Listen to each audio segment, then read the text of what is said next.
Woohoo.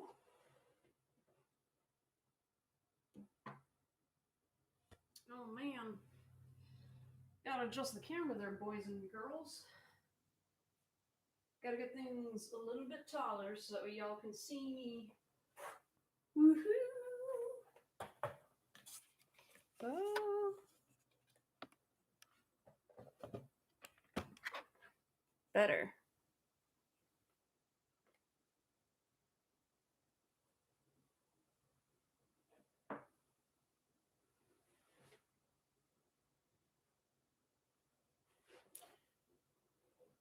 Whew.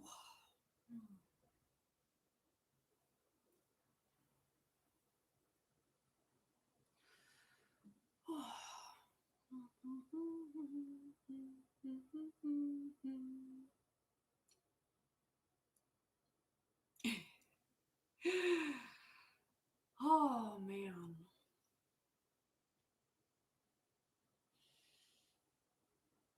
Man, oh man.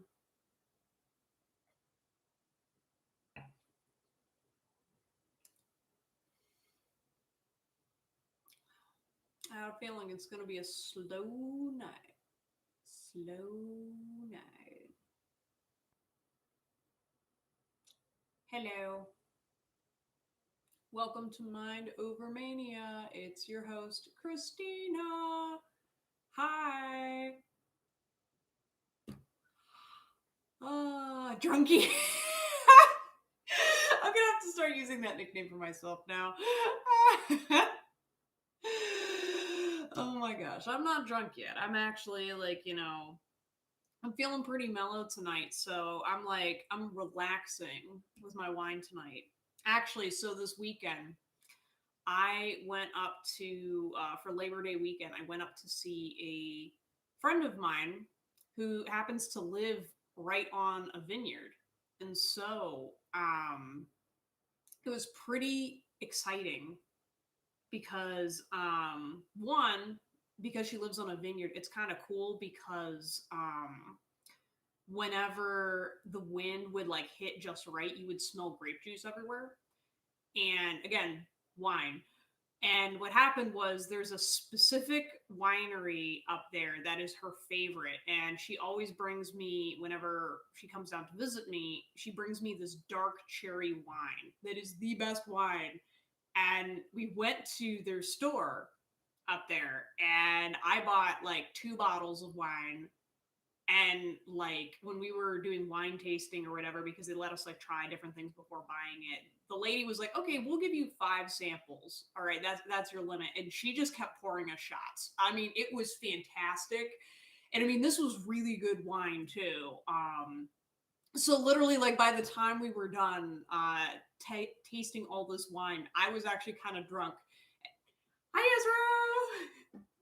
But yeah, I was kind of drunk in the mall and I was sitting there trying to hide it because I was just sitting here like, oh, no, that was not the intention. But she just kept pouring us wine and was like, this bottle looks like it's almost out.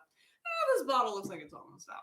But yeah, definitely. I think whenever I go back to get a refill on this, I'll show you guys the wine, but it's the best wine I've ever had.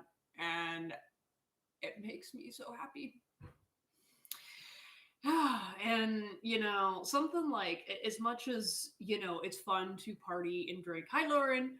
Wow, everyone just suddenly hopped on. But as fun as it is to get wasted and party and have stuff like that, I love just being able to sit after a long day and just drink a nice glass of wine in a chilled glass with some fancy cheese and just mm, like that. To me, that's such a vibe. And especially now that fall is coming, fall is my time. All right, first of all, Scorpio season. Second of all, I just love fall so much. Like it just feels so peaceful. I love the chill in the air. I love a lot of the activities going on. It's just my favorite. And so something about like having wine on a nice autumn day too.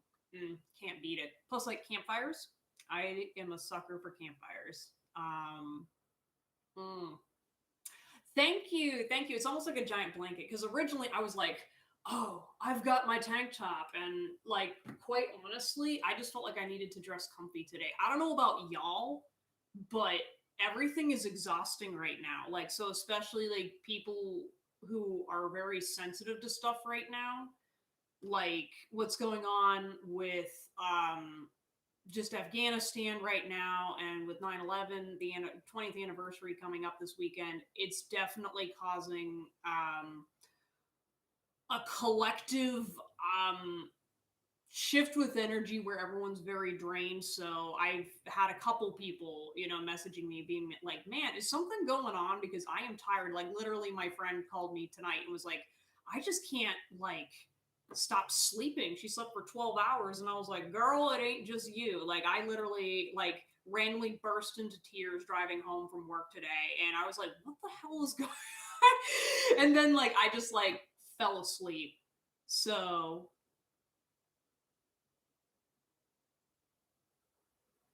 well, I mean, here's the thing. I do like Texas, and I do need to go back because Texas is just it's awesome. And I feel like um it's a place that I just want to explore more. And the people down there have been really chill. I mean, every place has its, stuff going on, and there's just a lot to see and do down there.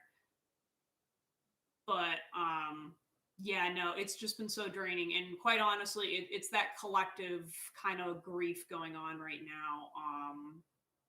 So just be aware of that, people. Make sure you're taking time to cleanse. I specifically tomorrow, because tomorrow is obviously 9/11. Make sure you guys are resting and taking it easy. Might not be good to go out if you know you're sensitive, because I'm already feeling there's just this heavy feeling in my gut right now.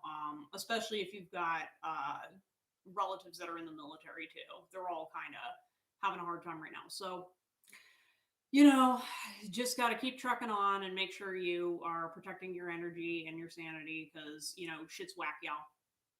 Yeah, no, I want a campfire so bad. So bad, people. And I really wish, like, if I had a setup, I mean, obviously I'm in an apartment, but if there was some way I could do a live stream, like, outside, like, for Halloween, that would be amazing. Doing, like, some kind of a spooky, bonfire type tarot reading. I don't know. I'll have to come up with something for Halloween. But yeah, that's something I want for my birthday, because that's coming up in November. And I literally just want to sit around a campfire with a bunch of good friends and just hang out.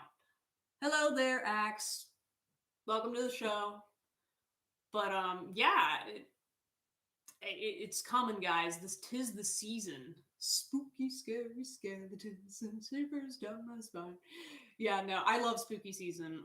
And what's kind of cool, I don't know about y'all where you live, but I've noticed there's been an uptick in decorations. It's almost like Christmas now, where people get these giant blow up like skeleton things, and they're decorating like the moment it hits September. They're prepping for Halloween, and I'm like, go for it, y'all. Go for it. I love spooky season, and it's fun to dress up and do those types of activities too. So I feel like it's harder as an adult though, um, to find those types of events. But what I always thought when I was a kid was, whenever I became an adult, all the fun was over. Yeah, like you're never going to be doing fun stuff unless there's other kids around. And then here I go, become an adult, and people are dressed up in the office, and all this other stuff. And I was like, man, I had a really disappointing outlook.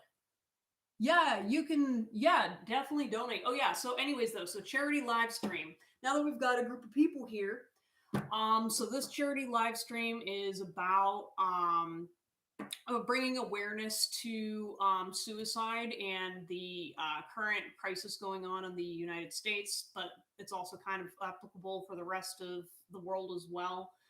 There's been a significant increase, especially with what happened in 2020. A lot of people are struggling right now, so I'm raising awareness about it and about mental health.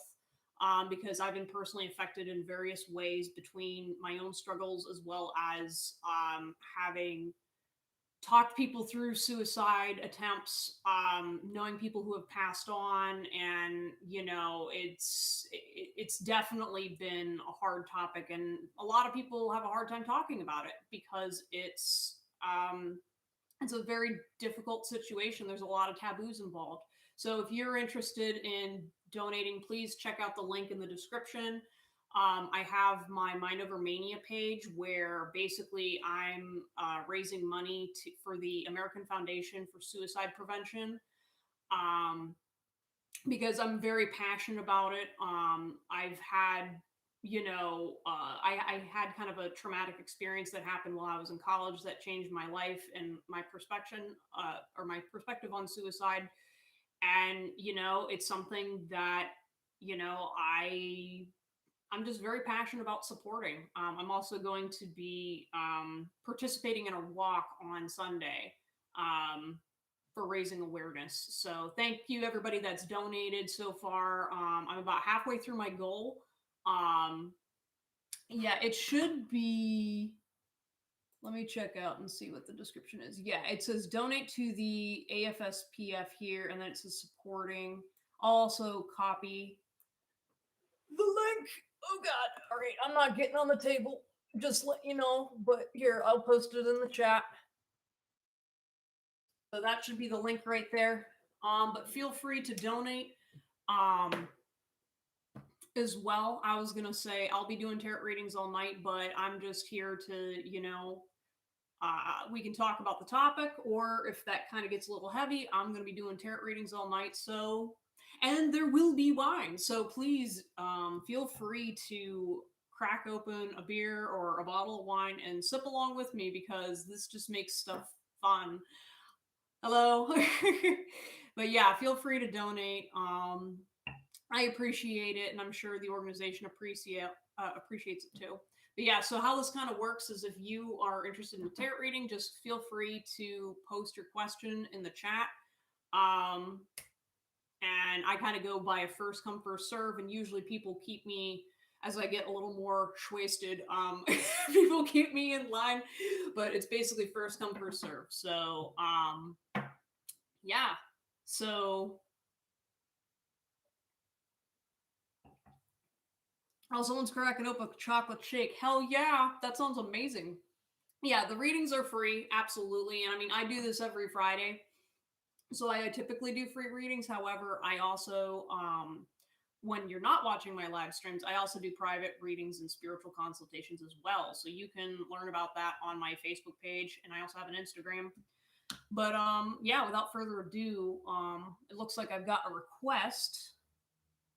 And yeah, I will go ahead and do, I believe, I hope I pronounce your name right. I'm going to say Rupali. Yeah, sure, I'll do your reading, Rupali. And Ezra, good for you on the tea, because if I was not drinking wine, I would definitely be drinking tea, because tea is my jam. Mm-hmm. All right, so Rupali, let me kind of dive into your question. Is your college developing feelings for me? Is he genuine friend? What are his thoughts and feelings towards me? Okay. All right, so let me see. Is this no or yes? Okay. All right, these two, just these two. All right. So let me get you some clarification to see if your person is developing feelings for you. I feel like I'm kind of getting a kind of, but I don't want to spoil anything just yet.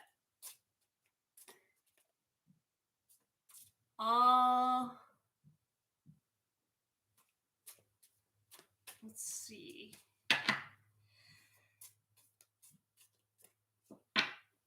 I was gonna say, no, that was not it. Anything else? Nope.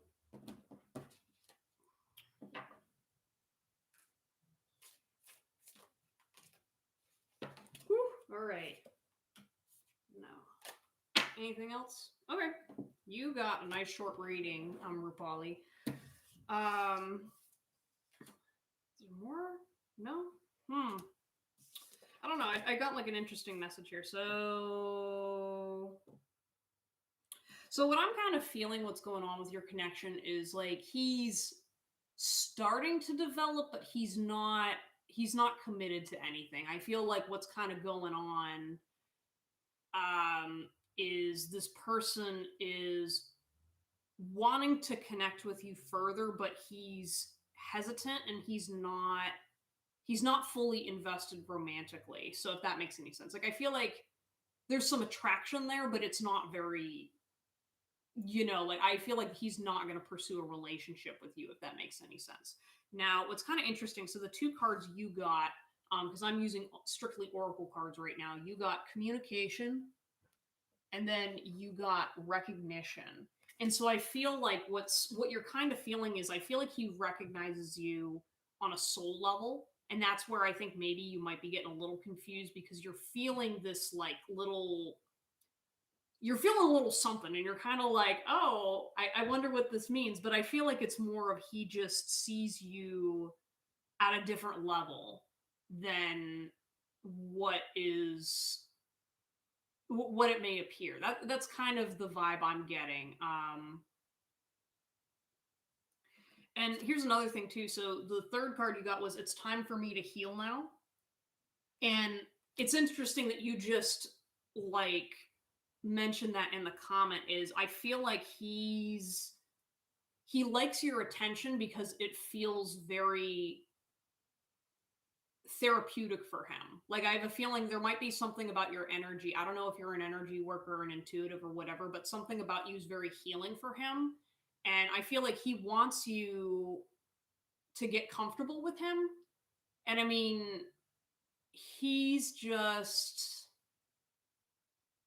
yeah, again, I feel it's very lukewarm, honey. I can see why you're confused because it's like he's not fully there. And I feel like again it's something about you just bring healing to him in a certain way. So yeah, he does want to get to know you more. And again, I think that's where that recognition comes from. Like again, I feel like he recognizes you on a soul level that's just, you know he like I feel like you are a little bit more invested in him than he's invested in you.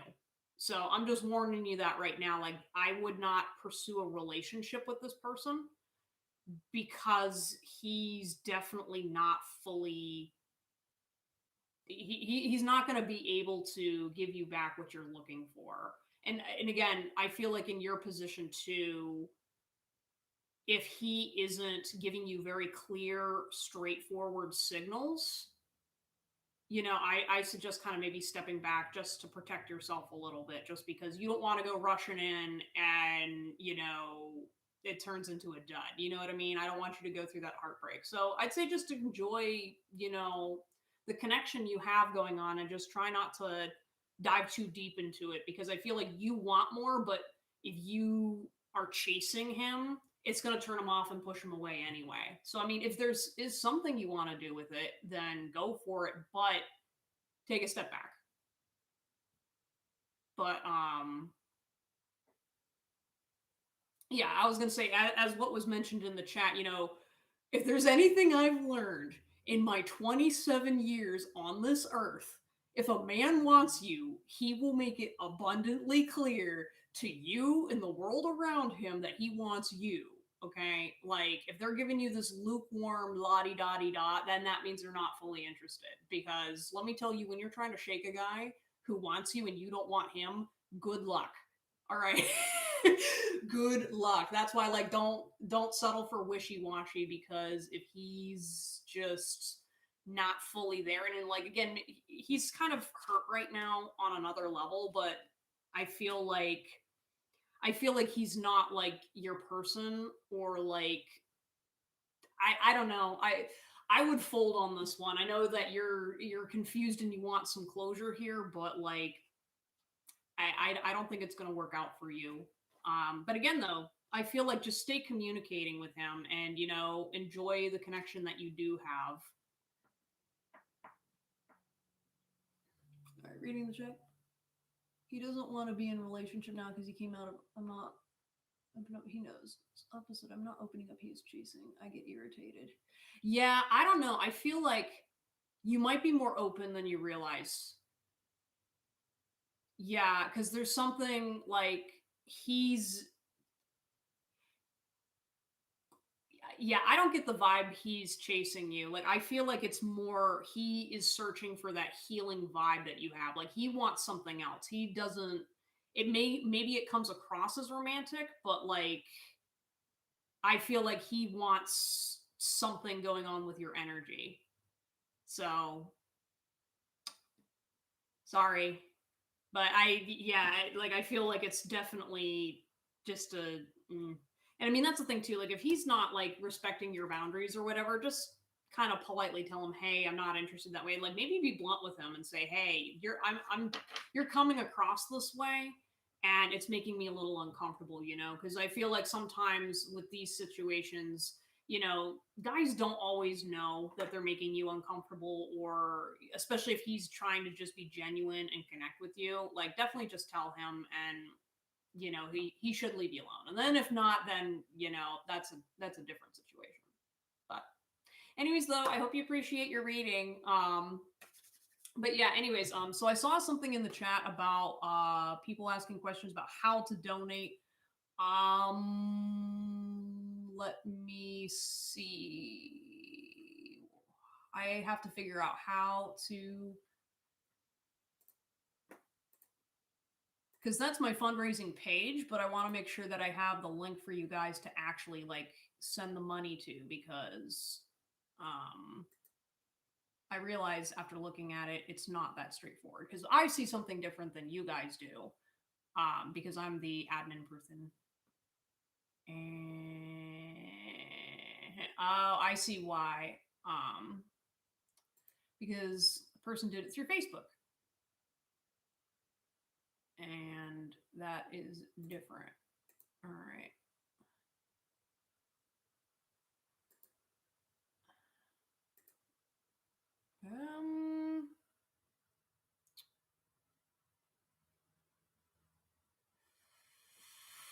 I'm looking, guys. Sorry, I'm taken away from the thing because I'm trying to figure this out for you guys, because I did not realize that this was not.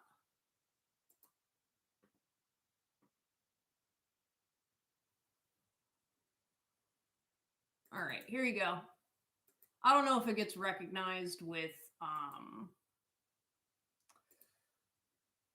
all right, I'll post it in the chat, people. Here's a link to just donate to their organization directly. I don't know if it's under my specific page, but at this point, I kind of don't care, because of the fact that I'm just doing this out of the kindness of my heart. And, I think bringing awareness is more important than actually, accumulating the money. But yeah, yeah, so I don't need the credit for it as long as you donate. That's all that matters to me.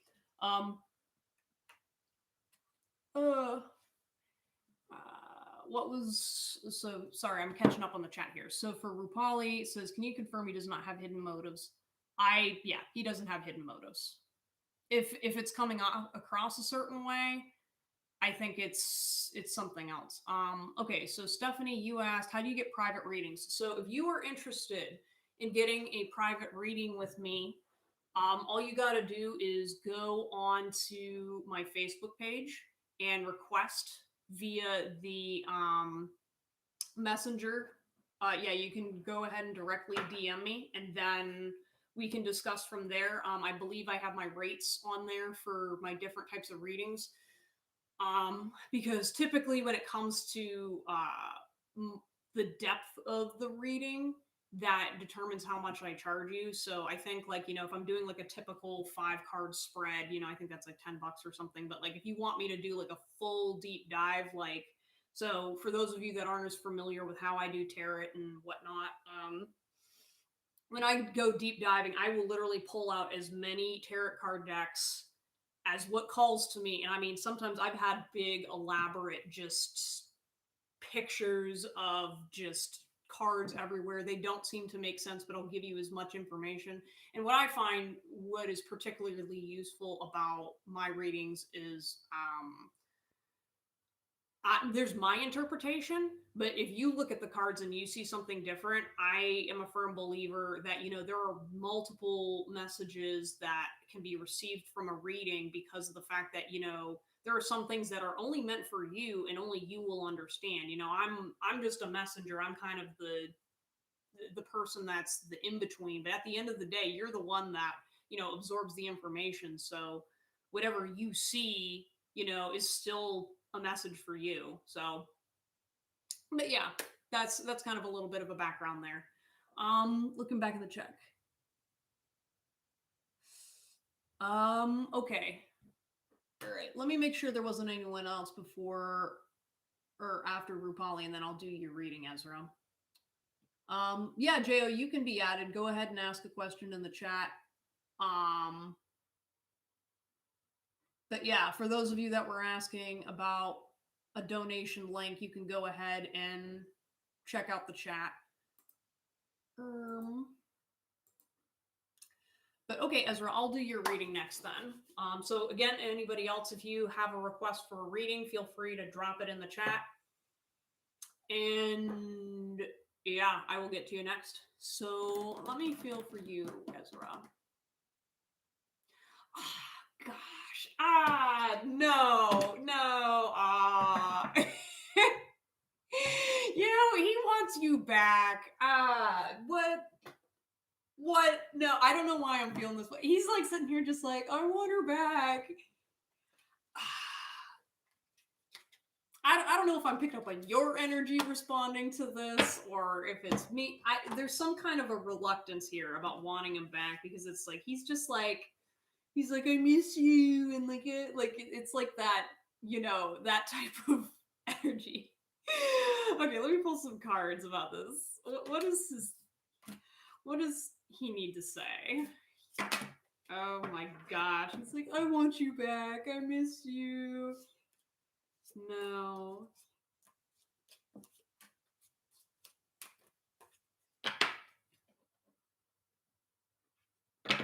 Okay, Christina. Yeah. Oh, a fellow Christina. I'm a Christina too. Twinsies. All right. You'll be next after Ezra. But all right. These are your cards. Oh my gosh. All right. So here's what your ex is feeling, Ezra. Oh yeah. Oh, this energy. It's like I feel it in my tummy a little bit. It's like he's just so like he's such a flip-floppy person with how he's like feeling. So the first card I immediately was drawn to, I feel you leaving me behind. And he is so just like he misses you and he feels like he's being forgotten already, which is kind of weird because you guys have been doing that back and forth thing for a while, but it's like he gets nervous when you stand up for yourself, and he gets nervous because he doesn't appreciate your strength like you deserve, and a lot of it is because he's afraid that if you leave him, he feels like he's going to lose himself if he loses you. He's got this really like attachment to you where he's like, if she leaves me, I don't know how I'm going to survive or like whatever. Like he definitely has that, like when he's in control, he's very like, I'm like the man or whatever, and I have control over this relationship. And the moment you leave, he's just like, oh my god, I can't go on. Like, what's gonna like? He seems to like really have those peaks and valleys that are just like, like there's like what typically a guy feels in a relationship, but this guy goes like really swinging kind of in two different directions here. He says, I know I crossed the line with you. That's this next one. And he oh, this feeling like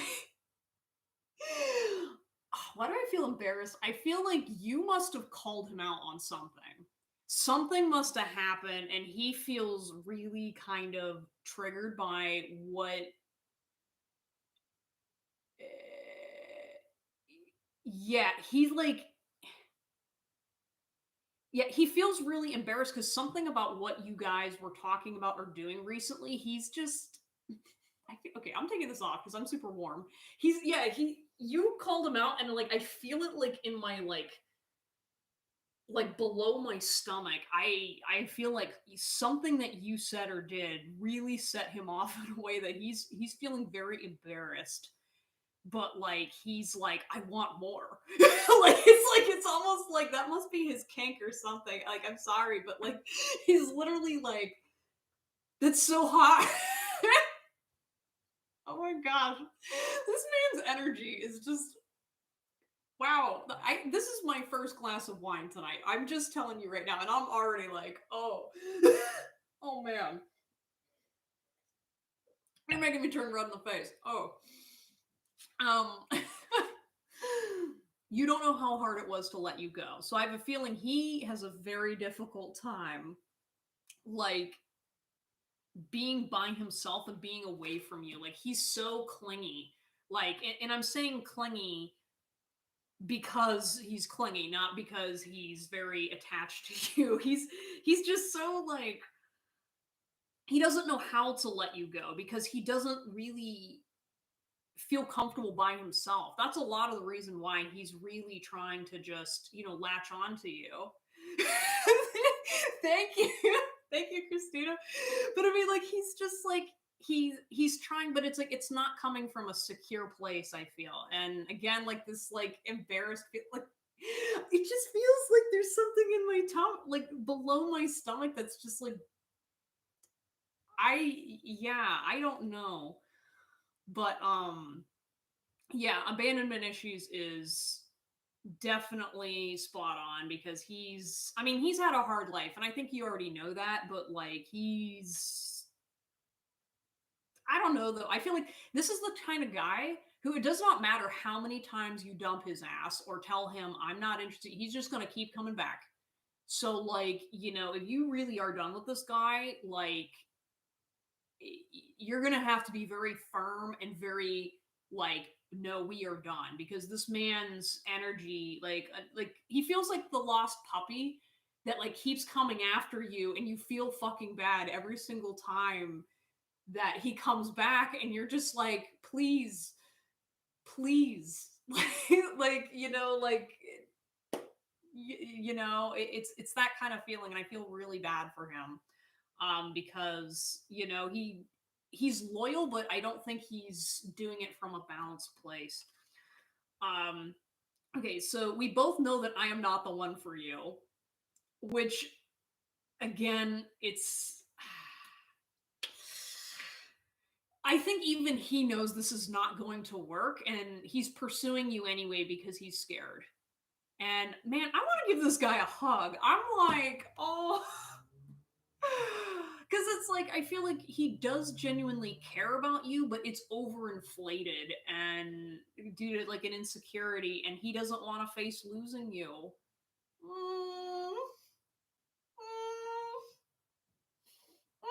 he's just. I hate when guys are in this position because I feel bad, and like this is why I have problems. Oh.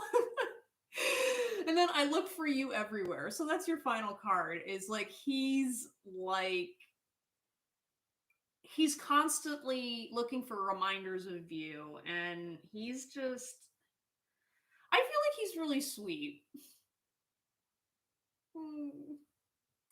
Yeah, no, he needs to work on himself. I'm sending this guy love, because like I feel like he's a hopeless romantic and I feel like when he comes into a more balanced place he'll find a person that yeah,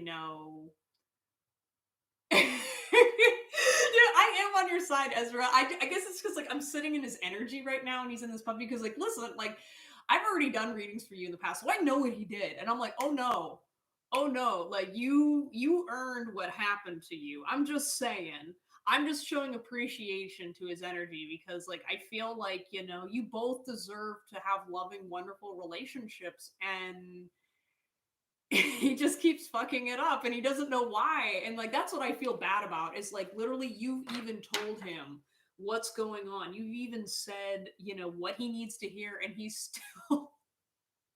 He's still in this loop, and I'm like, no, like, take the lesson and go find your lady and let her go find her man and let's all be happy.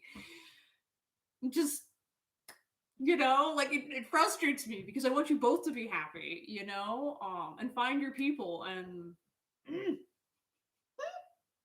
but yeah, that's your reading, Ezra. I just feel all fuzzy now. I don't know what this fuzziness is. Here, I thought tonight was going to be slow, and I came out the door swinging. All right. Okay, so I had another request for a reading earlier, so I'm gonna go ahead back. Man, I'm sweating. Like, something about that energy was so warm, and I'm like, oh, I've already got like sweat. It's like energy work is so like it's like that, you get really warm and then it gets weird, and yeah. All right. Okay, so does real estate have any connection with what you're doing right now with your online business? Okay. I don't know why I feel like I'm doing this. Like, hmm.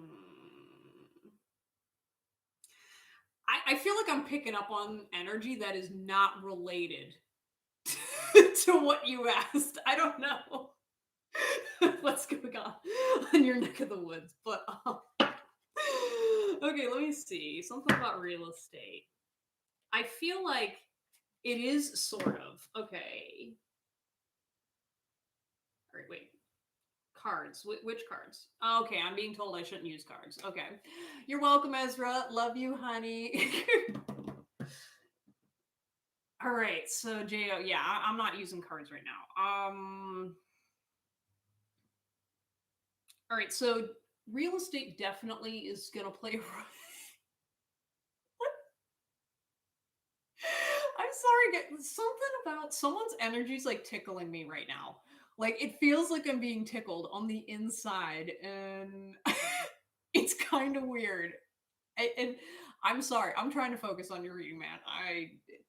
I don't know what's going on. One of you watching, whatever energy you're sending me, stop that.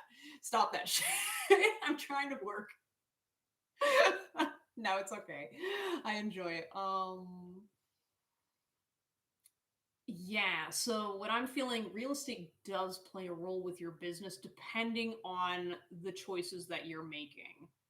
So, which, I mean, that's a little cryptic, but what's happening is there's a shift in your perception of what's going on with your business. And so I'm kind of okay. So now that I'm in my space, I see like you've got like four options ahead of you. And it feels like you're kind of being strategic, trying to like, pick which path. And I feel like two of the paths have not revealed themselves to you. And so, really, what's going to influence the real estate side is something to do with your ambitions and what direction you're trying to figure out where to go. And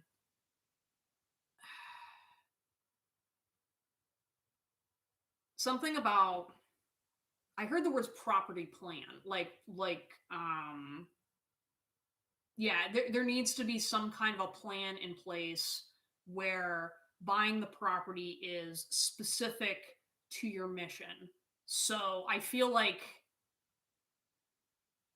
you're trying to figure out something to set up ahead, and it's 3 steps ahead of where you're supposed to be right now. So you're kind of thinking like way in the future on what you should be saving up for, which is good, but you should consider the fact that how you utilize it in your business plan is going to change because there's some information right now that's still coming to light and marinating, and that may fundamentally change what decision you want to make real estate wise. So don't lock yourself in yet.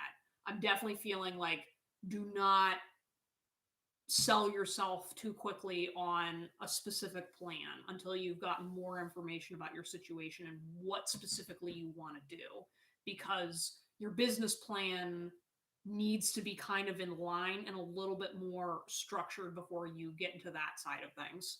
Because I have a feeling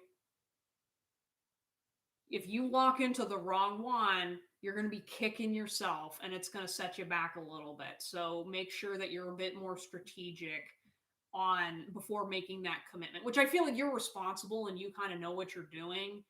However, this is just kind of a confirmation that make sure you're doing that, because yeah, I'm already feeling like some version of you in some alternate universe that's just like, damn it. Damn it, I should have listened to Christina, because like, yeah, exactly. Because I feel like you're looking at it from the investment perspective, which is good. However, I think there's a shift that's coming that's going to be unanticipated, and it's going to fundamentally affect your business. And if you're locked in to a location, it's going to hinder the growth more than help it. That's just what I'm feeling right off the bat. So, I hope that helps you. Like, I feel like your guides specifically are just feeding you little tidbits of information. You know, like I feel like your guides are very specific because they know that you're paying attention and you're intuitive enough that you're not dumb. All right. Like, you know that you're like, okay, I'm going to gather all my information and make an informed decision. But at the same time, you're a little more perceptive of things going on under the surface. So your guides are like, we just got to do this slow with him because we don't want him rushing into something. And I mean, again, after like, I think that last reading I did with you, you know, you definitely got some stuff that you're figuring out about yourself still. So, and I think when those become a little more solidified, your path will be, you know, pretty straightforward. So that's why I'm being vague. It's kind of on purpose, you know, for you to, as you're figuring out the pieces on your end. If I give you too much information, then it will kind of botch things up, which is frustrating because my guides do the same thing to me, where I can sit here and be like, okay, you know, I'm going to ask about Ezra's boyfriend, and I know exactly how he's feeling and what's going on with his whole family history and all this other stuff. But God damn it, like, I can't get information about my future spouse or all this other stuff where they're all like, it's a surprise, ha ha ha. And I'm like, really? It's okay. Me and my guides, we sass each other all the time, and they are very sassy. And they have gotten angry with me, but lovingly angry. Um, but yeah. Anyways, though, that's your reading. Moving on to the next person. Yeah. So Christina, you were asking about pregnancy with twins. Ooh, okay. Oh, congratulations on being pregnant. Yeah, I feel like um I think I was a twin in utero. My sister was. And so we always kind of joke that, like, because they were twins that were there and then they disappeared, we always joke that she ate her twin. But I've always had a weird connection with twins. So hopefully, you know, we'll see if I can get a clear answer for you. Huh. I have a feeling I have a feeling it isn't going to be twins. It's going to be something else. Something about. Okay, so right off the bat. Oh, you're not pregnant yet. Okay, I was gonna say, yeah, I have a feeling it isn't gonna be twins, but I have a feeling you want more information than what you're asking. So I'm just gonna go ahead and kind of go with it. What is this? I got this like tea like energy vibe. I don't know what's going on here. Um, let's see. One sec. All right, yeah. You know what? Let me. I've got like a lot of noise going on here. Let me just ask like them. What information do you need to know about your upcoming pregnancy?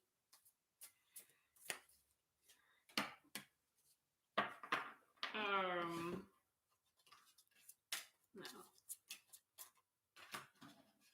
dash. Anything else? No more from this deck. We're getting my first tarot card deck out tonight. We've got the Jungian Tarot, or Union. I don't know.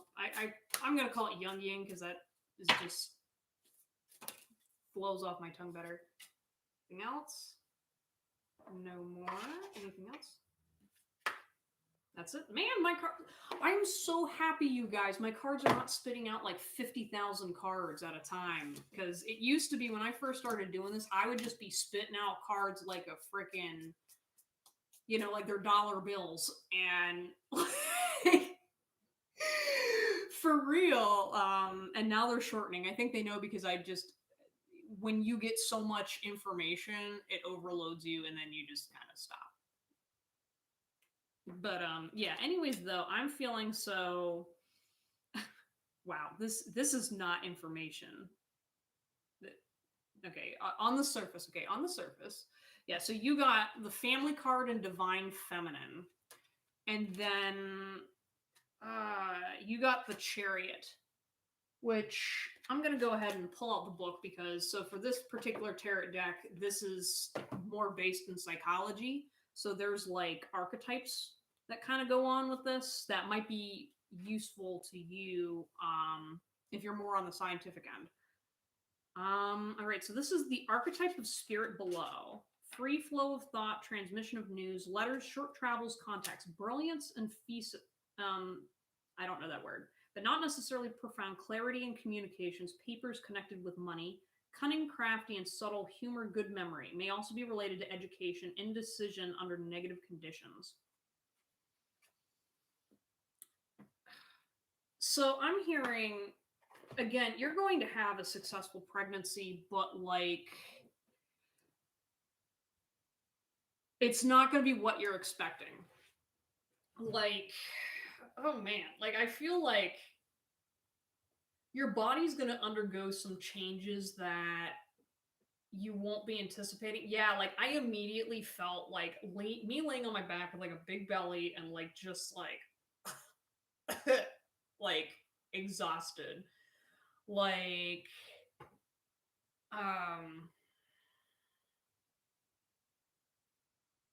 damn, like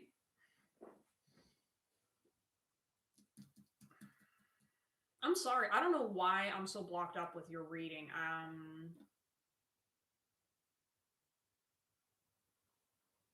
Okay, so the reason, so I just asked my guides, I'm like, okay, why is this not like free flowing out of my mouth like it normally does? And what your guide said was you're expecting an answer and a specific outcome, and it's still being decided and determined right now. Like it's still kind of floating up in the ether, and it's still something about choices that are coming into play, but you don't have control over the situation, and so that's why your guides are kind of they're being symbolic. So okay, let me see if I can ask them about what does this twin thing mean.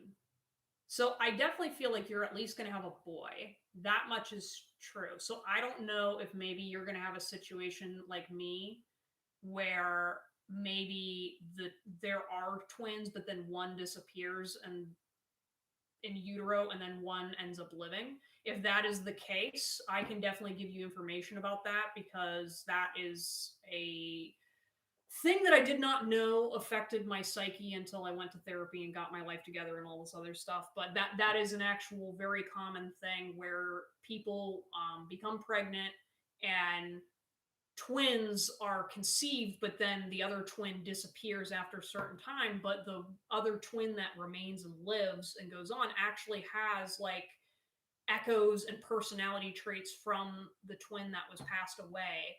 So if you think that might be a situation that happens to you after all of this, please come back and talk to me about it, or like go look it up, because I'd be very curious to hear. But I feel like you are at least going to have a son, but I feel like it's only going to be one.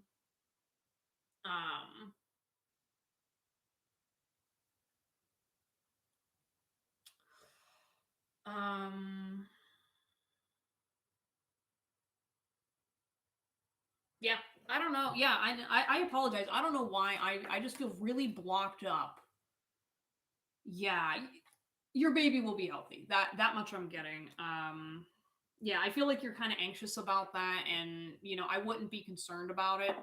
Um, just yeah, there's like a blockage somewhere going on. Yeah. Okay, so let me check out the chat. Well, anyways, I'll take a pause just because, again, I've been having people literally coming in and out.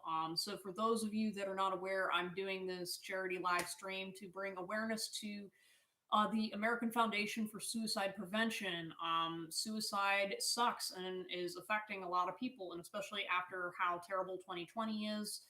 I've been, inclined to really make sure that people are aware that, you are all loved very, very much and people want you here. And, there's no shame in reaching out. I've encountered a lot of people that have struggled throughout my lifetime. And so if you're interested in participating or donating, feel free to click a link in the chat or in the description where you can donate to my page or donate to the foundation, whichever you prefer.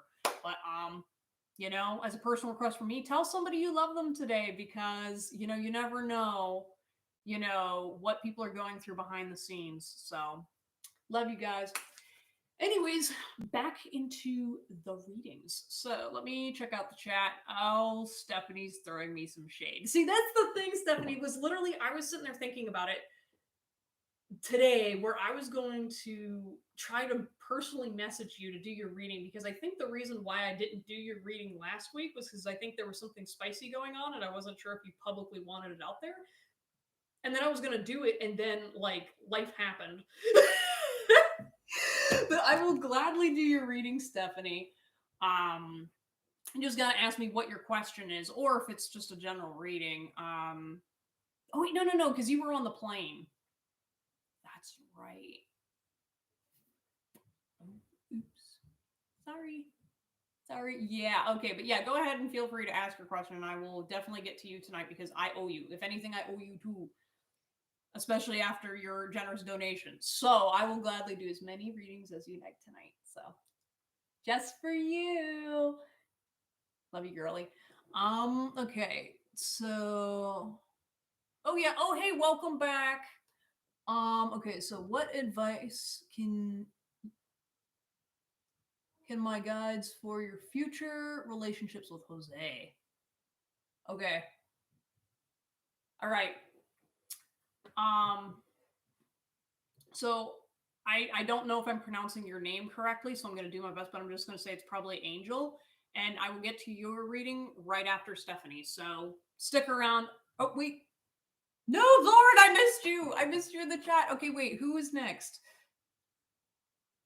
Okay, so it's Lauren, then Stephanie, then Angel. Oh my gosh, I'm so sorry. Listen, I got caught up in what was going on earlier, and now I'm all confused. And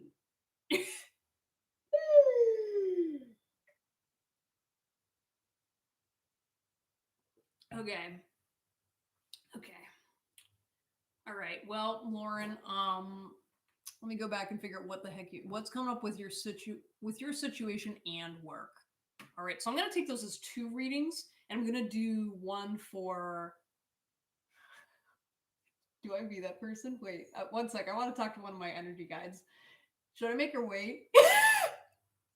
So my energetic person has informed me that I'm going to make you wait to learn about your romantic situation until after all these readings. But I'll do a reading about your work situation first because he's a dick. All right, so what's coming up with you for work? Yeah? Okay. Oh, it's not going to be good. Oh, what's going on with Lauren and her work? No. That's it? Oh, man. Well, Stephanie, I have a feeling that guide likes you too. I'm just saying. Oh my my goodness. Something about there's gonna be. Oh my gosh, I don't know what happened, but something about there's some bitches in your workplace. Like, I'm sorry, I don't mean to talk shit, but I'm talking shit because there's some mean energy with some of the ladies you're working with. Oh, that's just what I'm feeling right off the bat. I'm like, they don't mean well. Like, they're like, they don't like being called bitches, but I'm calling it out because they were not kind to you, and especially like behind your back, they're they're not nice people. Like, oh, I'm so sorry. Whatever happened, like you don't deserve this, and other people don't deserve. I'm gonna send them healing vibes because they definitely have some insecurities they need to work through, and they shouldn't be treating people like that in the office. So you got the Princess of Pentacles, the Five of Cups, and the Empress. And should I read the booklet? No, I don't need the booklet. Like, I feel like your work environment, you're starting to get depressed with where you're working. Like, what's kind of happening is you're just not ready for a new job yet. However, like, this current job is draining you. Like, I almost feel like I want to cry because it's almost like you feel stuck because you need this job to take care of what's going on in your life. But what's also happening is these people leave you exhausted and they wish ill on you, which is terrible because you're such a sweet person. Like, and again, it's because of their own insecurities. Like, they can't have that in the office because it makes them aware of what their flaws are and that they can't be happy and independent on their own. Like, I feel like they're jealous of you because I don't know who I was channeling, but literally it was like someone was like, they're jealous because she's hot, okay? And they're not. And I'm like, I don't know who said that. That wasn't me, but someone said it out in the ether just to validate you. But there is like a jealousy though. Like, they're jealous of your energy. Like the life that you bring to the office. They want to squish it because it reminds them of how miserable they are. And this is kind of one of those office environments where it's like misery loves company. Like, a lot of these people are just sad with their like in behind the scenes they're going through some stuff, but it's like it's kind of no excuse to treat you badly because you're trying. And I feel like they're kicking the crap out of you because oh, sorry, I got interrupted. I'm hearing I got interrupted because like I'm just channeling something and it's just like basically what kind of you need to hear in regards to your job is don't give up. Like, even though it's difficult, understand that their insecurities are about them, and just trying to learn to let it roll off your back. I know that's hard, especially when a lot of these people are just they're very negative. Man, like, make sure you protect your energy from them, because if you're sensitive, and taking in some of that, that'll start wearing off on you, and you're going to feel a fundamental shift whenever you leave this place. I feel there is a new job in the works or whatever, but it's going to be a bit yet, and I feel like there's some lessons that this new job or this current job is going to teach you before you transition into that. Yeah, no, keep being a badass, and like don't let other people dull your sparkle. Like, it's okay to be frustrated, it's okay to, like, whatever, but like, making sure you're also showing them love too, because at the end of the day, these are people that are just really hurt and they deserve love too. Even though you're sitting there gritting your teeth and biting your tongue, and even when you're biting your tongue you feel like your tongue's bleeding and you want to, like, sock someone in the face. At at the end of the day, though, like hurting, like saying something mean to them or hurting them in any way, it doesn't do anything because they're already in a pit of despair. Like you can't hurt them any more than they hurt themselves, and there's no gain from that, and there's no gain for that on your end anyway. I'm not encouraging that. I know it feels like that because that's also my personality. I'm like literally like, I just want to like scream at you, but like I won't because I also care about you and I don't want you to actually be hurt. But at the same time, fuck you. I definitely get you, girl. Yeah, just send these people some love, but also just put a barrier around it and understand, you can be thankful about your situation and about who you are as a person, that, you're willing to grow, you're willing to invite love into your life, and you're willing to show love to other people. And, they're not at that stage yet. And yeah, take pride in that, because it's like at the end of the day, the world needs more love. And if you're a badass bitch and you're still willing to love people that are, being mean to you, that just says so much about your power and about who you are as a person. And, I'm proud of you. We're all human beings and we're all working on things, but, take pride in that because it's a hard position to be in. And I'm just hearing just like, yeah, keep looking deeper into yourself because that will, eventually guide you to where you need to be. But I feel like right now you still need to be in this situation. Because I feel like too, like your presence also brings out more than you think. Like you have a healing presence in the office that isn't recognized, but it's there. And it'll come to light after you leave. Mm-hmm. So if that's any consolation, you know. Anyways, love you, girly. Hope that answered your question, and you will definitely be you'll be getting your second reading after everybody else. Okay. So next is Stephanie. This is going to be your reading, and then after that it's Angel, and then unless someone else hops into the chat again, then it will be Lauren again.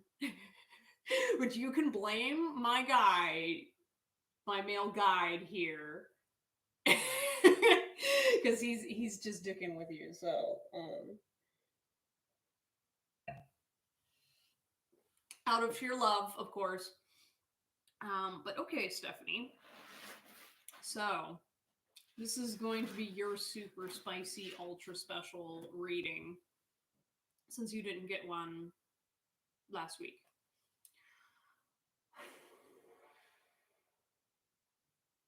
All right. What does Stephanie need to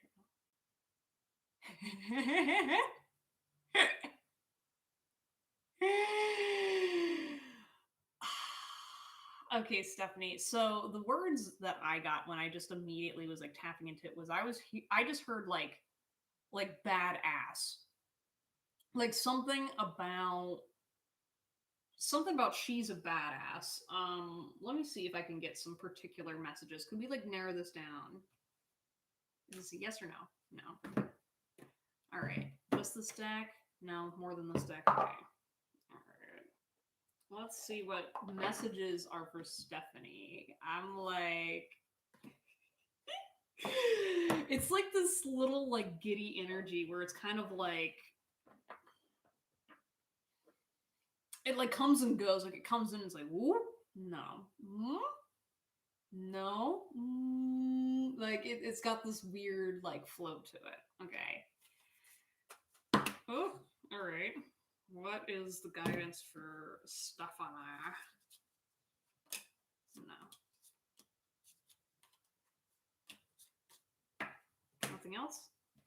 No more. Or I don't know what the heck I've been channeling lately, but for some reason, whenever I'm like being like, oh, there's no more cards, I keep saying nothing more in my head. And I'm like, okay, I understand they're my favorite band, but like whatever I'm channeling has to chill. Okay. Like I don't know what's going on, but something about I don't know if something's going on with them, something's going on with me, but it needs to like calm the hell down because like I I don't know what's happening. Yeah. But it's just been weird. And that's the thing too, is like I don't know if it has something to do with like the fans, that like maybe it's like, oh yeah, maybe fellow Nothing More fans are watching and they're just like really, vibing with my readings or something. But I'm like, if that were the case, I would have had that same problem when I first started this. So whatever's going on, I don't care anymore. But it's like shenanigans. I'm like,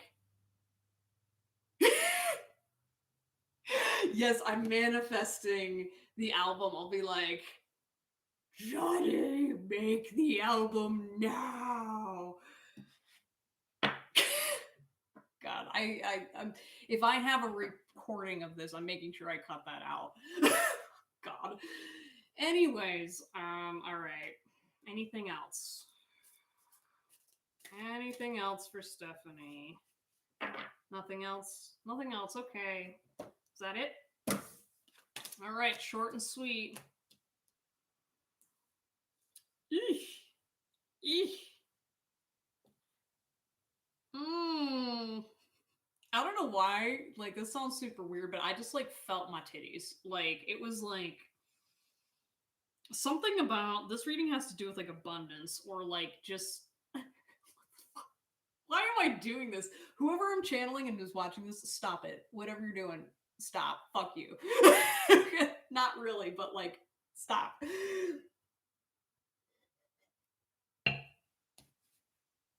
Goddamn. All right. That's a problem with being an intuitive. It's like I keep picking up on all this stuff, and I can't tell what's what. Okay.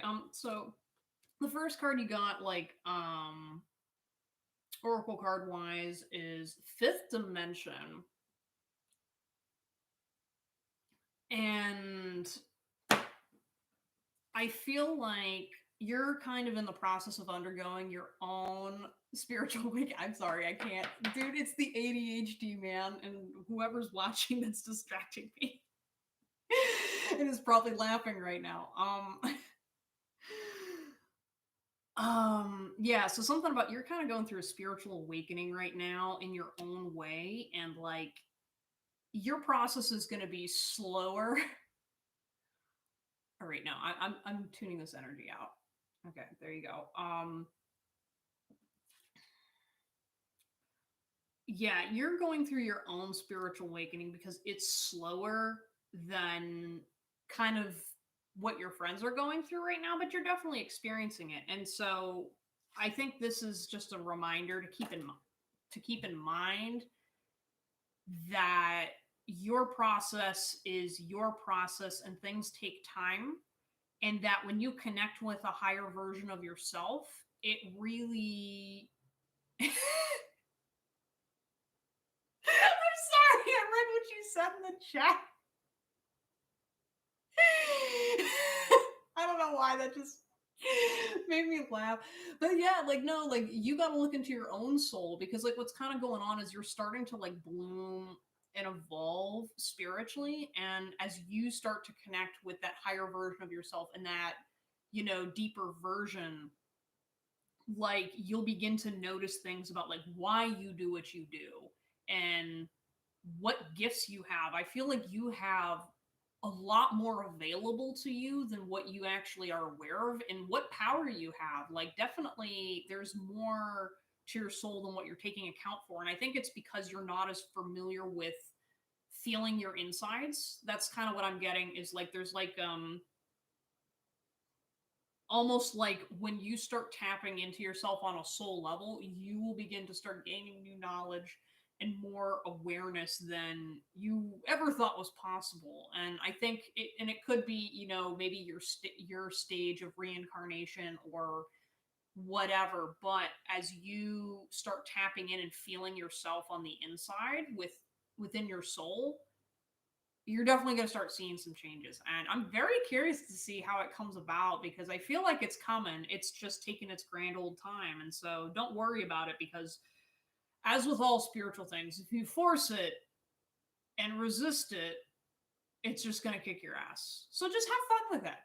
You know, like, because I feel like your energy is really fun, and what you're gonna find with these spiritual changes is it's really gonna bring out something in you that you didn't expect. And it'll make you appreciate yourself too and have you stand up for your self worth. So, okay, anyways, so next, so you got the Five of Pentacles, which is like a dude walking over a bunch of skeleton skulls.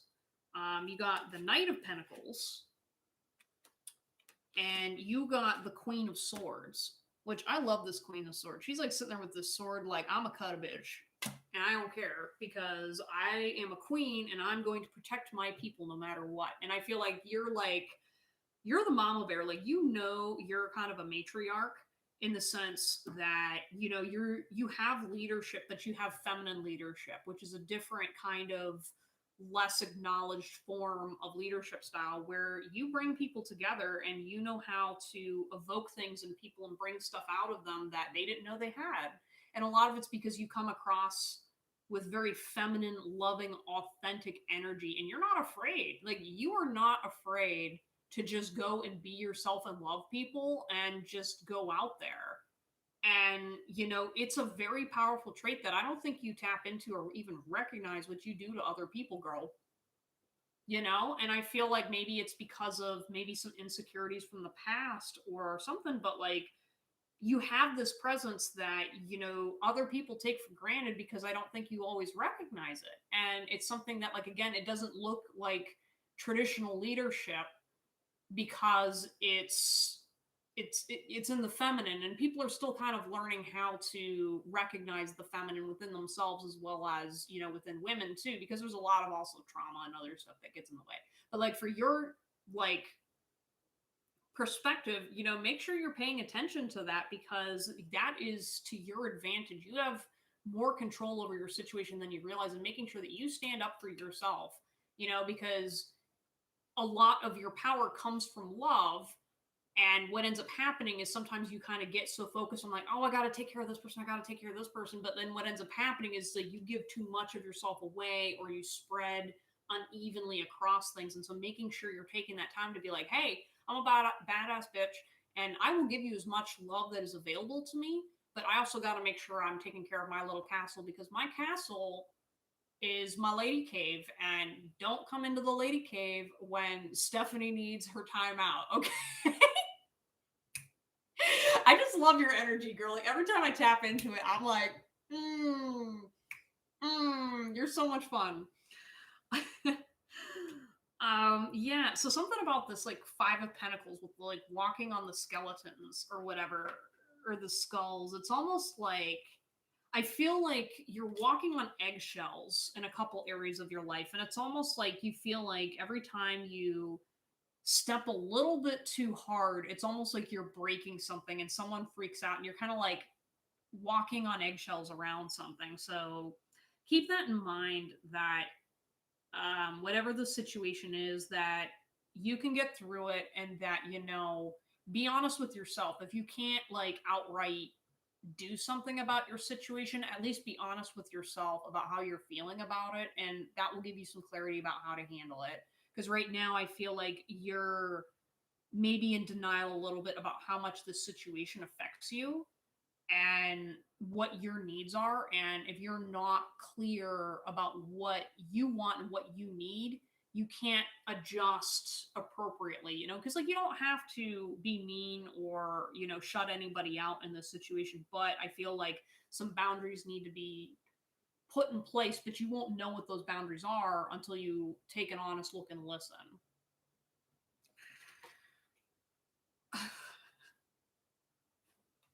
Whoever's energy, there's somebody's energy that's just getting to me right now. It's not you. Could you go take care of that? Thank you.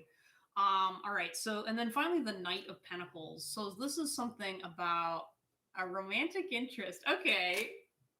Okay. Oh my god.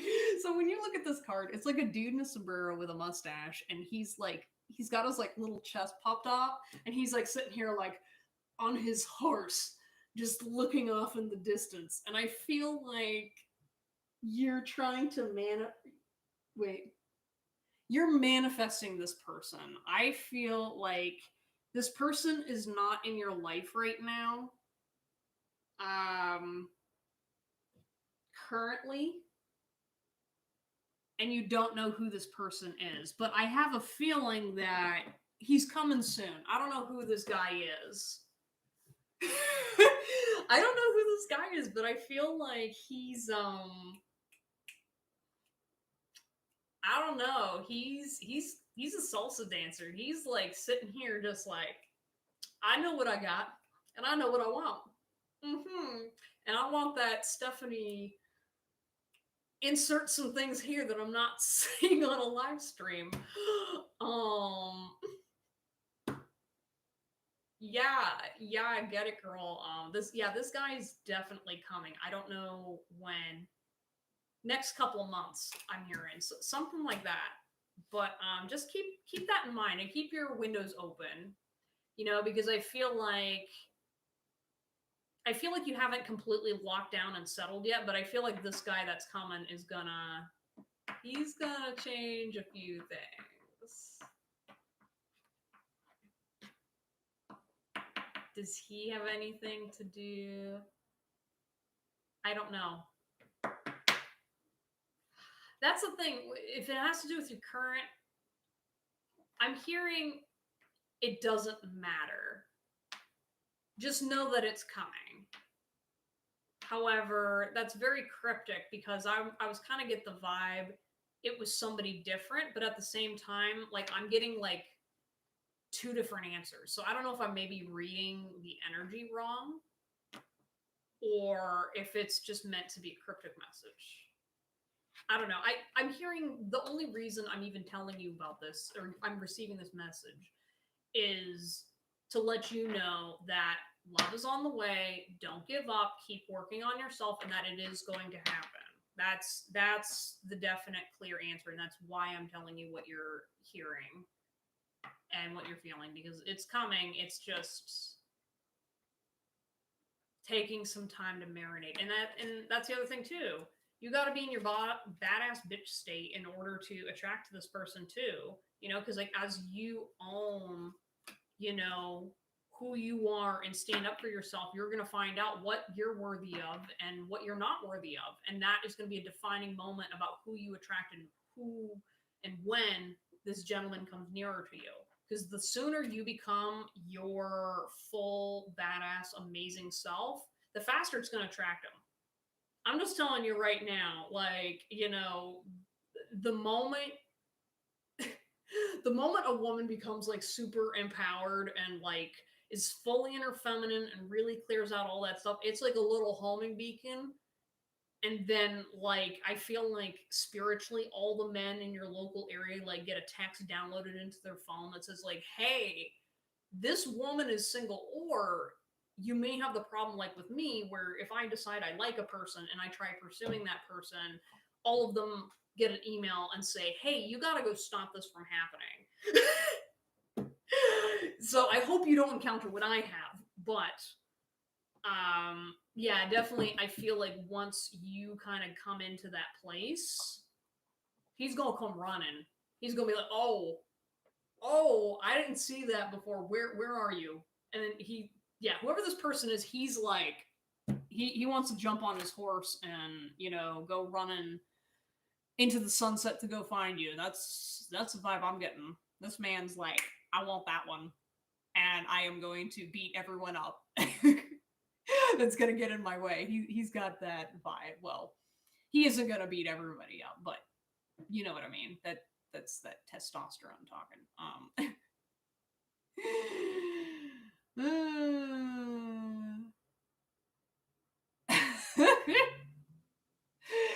Well, yeah. How's the song go? Save a horse, ride a cowboy. See, my new favorite phrase has been. Is this too appropriate to share? You're right. I mean, I've talked about words. Okay. Well, like for me, it's like, they always say like, save a horse, ride a cowboy, but I'm like sitting here going like, forget riding the horse. We got to go bull riding, like Gotta step it up a little bit, you know?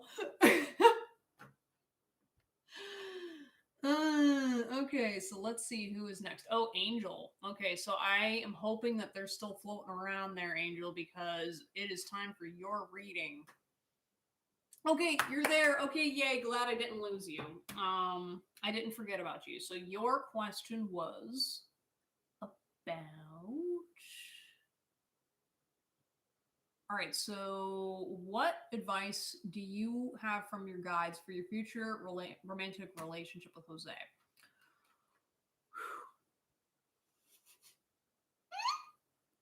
Oh man. I was told it was gonna be a boring night, and like y'all with your like spicy ass relationships coming in and just making my night. I love it. Here I'm raising money for like suicide awareness, and then y'all come in with this lively shit. I love it. I thought this was gonna be depressing. Awesome. Oh yeah, no, like something about something about like your guy, like he's. I feel like I want to take a fan and like like it's like the lady with the fan just kind of gazing longingly over the fan while looking at like he evokes that feeling from you where you're just kind of like, oh, hello.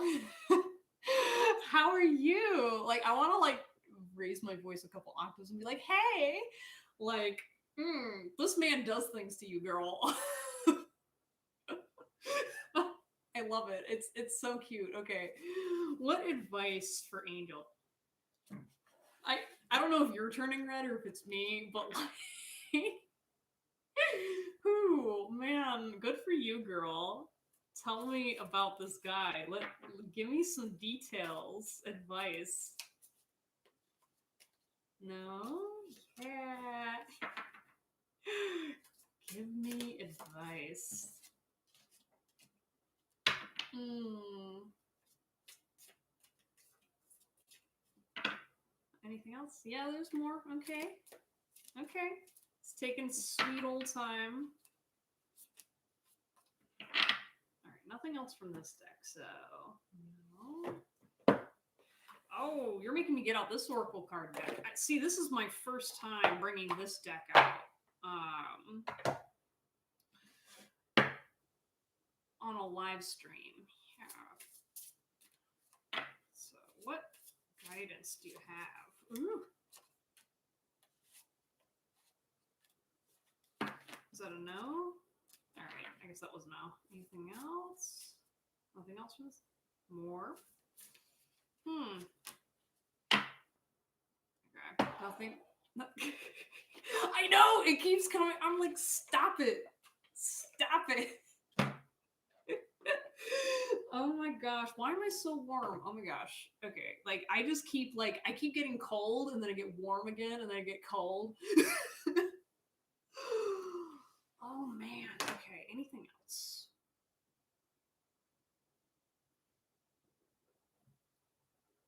I love your comment, Ezra. I know. I'm like sitting here like, oh, like I love you guys though. Oh my gosh, this. But you know what? I think this is perfect though because, like, it makes things interesting, and that's what I appreciate. Oh my gosh, Angel. Yeah, your energy's just. You're like, she knows what's up. She knows what I'm about. Like, I feel like you have such. I just want to say, you have such beautiful feminine energy. Like, sitting in your energy, I just feel like a goddess. Like, I'm like, I feel like I'm a queen, and I know it, and he knows it. Like, girl, you got this. Like, mm, I like you. Again, first glass of wine for the night, and it's already 9 o'clock. I'm like, so let me tap into guidance for you. So already off the bat, I have a feeling he's looking for a commitment from you. However, he's not ready to make that commitment right now. Um, he doesn't he doesn't fully know what he wants. So even though he wants to commit, he doesn't know if you're the right person just yet because he's trying to figure out himself and kind of see beyond his like he's trying to see beyond matrimony. Like he's trying to figure out, is this actually going to work? Is this just, you know, a thing that I'm projecting onto her? Or like, he's trying to figure himself out. But he's like, he thinks you're sexy. I'm just saying, he's just like he's like, I feel like you two are the couple that, okay, like let's imagine like it's a party, okay, and like the party's bopping or whatever, that one song comes on that gets everybody kind of moving in that dirty sexy way, and like you're the couple that are on opposite sides of the room, and then you happen to make eye contact, you've been looking at each other the whole night and everybody knows that you two were doing things or you want to do things but you're not doing it, and then like all of a sudden like the music comes on and then you're sitting there and you're doing your little dance thing and you're all like cute and shit. Like that is the vibe I get goes on with your relationship. Now the one thing I got was, I don't know why I keep wanting to fangirl about it, like I this must be your energy or something, because I'm like, focus. You came for advice, you already know these things. Maybe it's validation on your end, but like, oh my gosh, it's like, yeah, I almost like feel like warm because it's like I feel like we're in a party and I feel like this is like, you like to dance with each other, if not dance, like you're just so like, you guys like to have fun. Now I do want to warn you, you got the card Dark Night of the Soul, so I feel like he definitely has a past. So that is something to watch out for. I feel like this gentleman's intentions are pure towards you. However, you do want to be careful and aware that he does have some things that he's currently working through and he's suppressing them because he doesn't want to scare you off right away. And your guides are warning you about this just so you have the don't. Okay, I had a nice message and then I just got very loud guidance. Don't rush things. Do not rush things. And I had to say it exactly like that. Do not rush. Because what's going on with him is he needs to resolve this stuff and he needs his time to regain his own power. And if you rush, you're going to get snagged up in this and it's not going to work out. And I feel like you just really have to be careful to not get caught up in his baby mama drama, whatever the heck is going on. Like there's some kind of stuff that he's shielding from you right now, which your guides are saying don't be deterred, but just be aware and make sure that you don't lose your head when you're pursuing this person. Because I feel like, you kind of want to get caught up and swept off your feet a little bit, but make sure that, when you're dancing on the dance floor, you got 2 feet on the ground. Okay. You can dance, but make sure your feet are on the ground. You also got bound, where I feel like he is bound to. Oh, is this something I should be saying? Okay. All right. All right. I feel like he is bound to. There's another woman in the picture that, if you are not currently aware of, this was a past life person, past lover, some kind of other person that is affecting your dynamic. And I don't know if this person is presently in the situation or not. I feel like she isn't right now, but I just want you to be made aware that that may potentially be a thing. And I feel like you're immediately kind of feeling a little crushed to hear that. But I want you to understand that it's going to be okay. That, again, his intentions towards you are pure. And that, again, he has a past and he's reconciling with it still. And that's why you want to make sure that you are taking time to love yourself, be patient with him, remember what your worth is. Because again, you're a queen. We already established this. You're a queen. So you get to call the shots of what you want. However, you want this is making you aware so that way you have that in the back of your head whenever you're pursuing this person. And if you see something you don't like, you don't have to stay, you know don't I don't want to sit here and tell you that just because he feels this way towards you that that's your person or whatever, because I feel like this is very it's a developing thing, and what you want is what you decide that you want out of your situation. And don't dismiss them. I'm hearing from your guides, don't dismiss them. It'll be okay. It's just, again, just be aware, so you're not caught off guard when this comes. Like, there's a reason why I'm being told to tell you about this, so you're not caught off guard, and understand what that he is trying. He really does genuinely want to try making this work with you. So whatever happened was an old version of himself. So just letting you know that. And I mean, I'm sorry if that makes you a little sad, but I'm here to tell you the truth because I believe you deserve the truth. And if your guides want you to know, then I'm going to tell you. Okay. And so for these last two cards, you got Artificial Heart, and then you got Forgetting Oneself. And so, should I read the book? No, I'm hearing don't read the book. Okay, so what I'm kind of picking up from this is I feel like with this person, I feel like you're being asked to make sure that you don't fall in the motions with this person.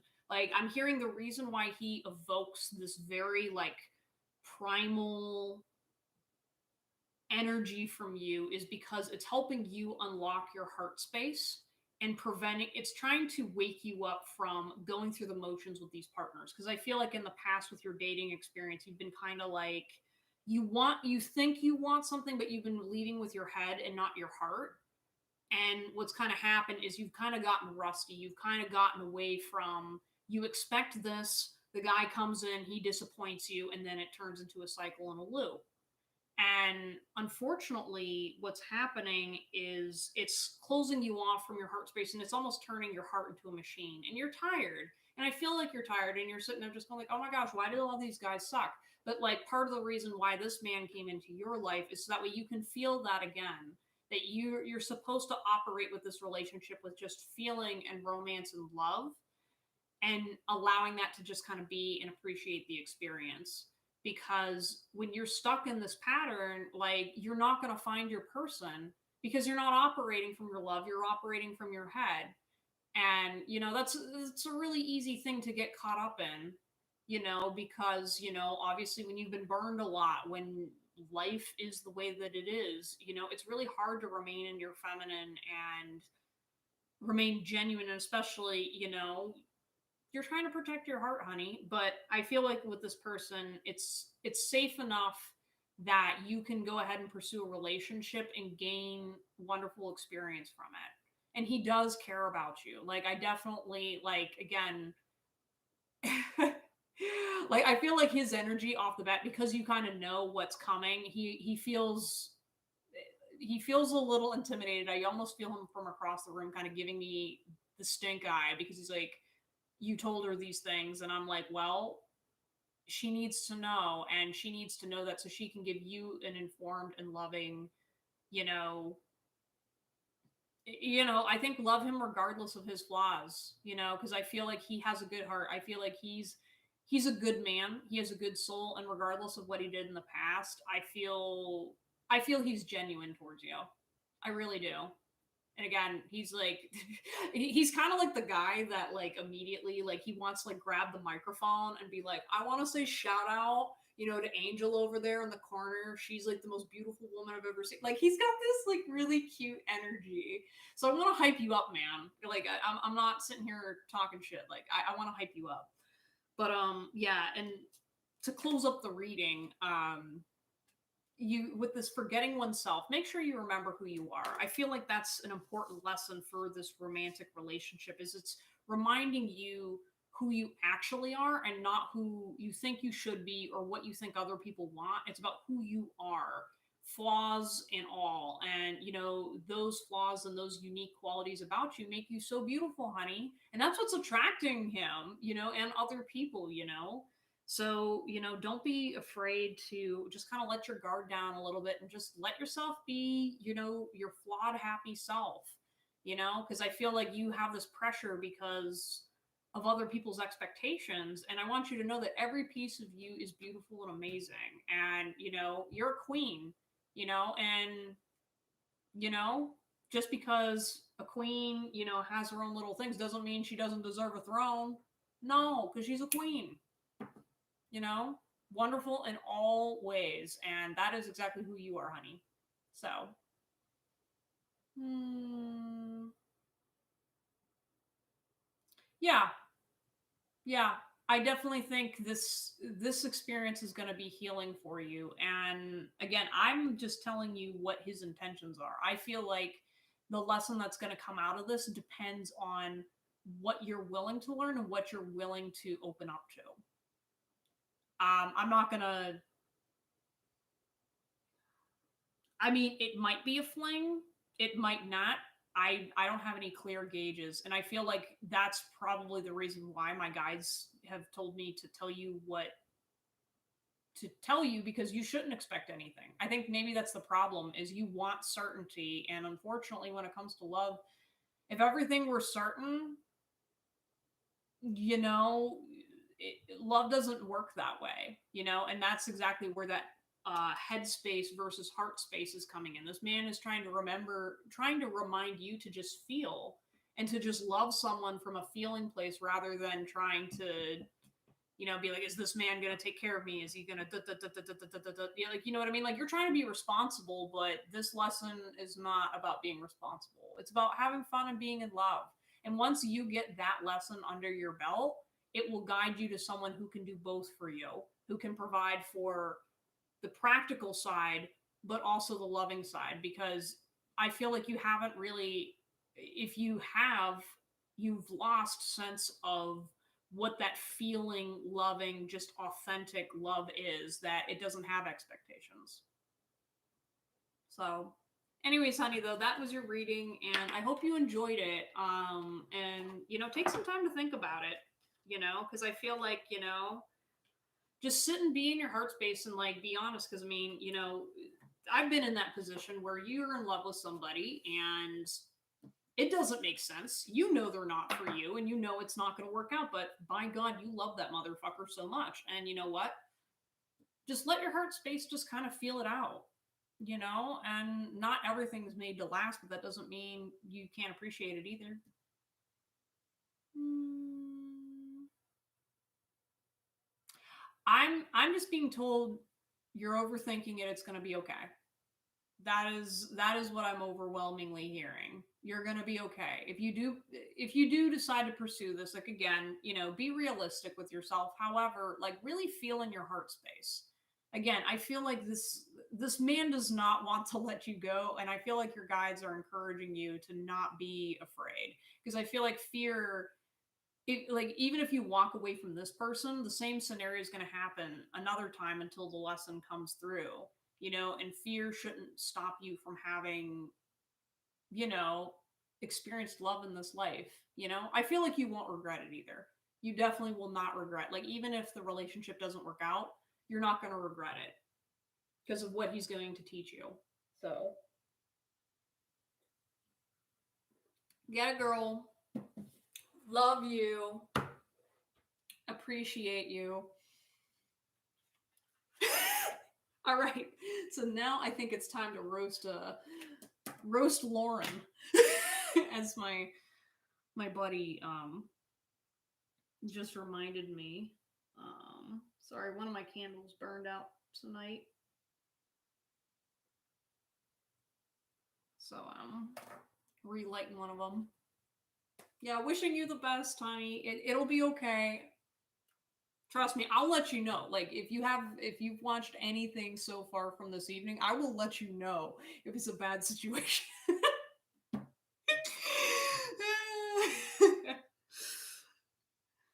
Okay. All right. So I think Lauren's next, and then I don't think I've seen anything else in the chat. Um, yeah, we had like quite a few people earlier, and then now things have kind of fallen off a little bit, but which is okay because I feel like more people will be coming tonight. But yeah, okay, Lauren. I think all right. So about your situation with your no, I'm not pulling out Frank. It's funny because I picked up Frank earlier and I was like, when are you going to come out again? He said, not tonight. So I was like, okay. I haven't read with him for a while. I feel like his energy can sometimes be overwhelming because he's so blunt and accurate that it kind of frightens me sometimes. Because normally when I'm trying to do readings for myself, there tends to be a little bit of a fog and a bias. And then like I pick up Frank and he just straight up like cuts straight through everything. And it's like getting like someone sticking a finger right through your third eye. And you're like, oh no. Okay. But, man, I'm so warm right now. I'm like, damn, you were right. I was not gonna have to worry about being cold. Okay. So what is some guidance for Lauren's love life right now? Ooh, okay. No. Oh, this took a turn. Mm,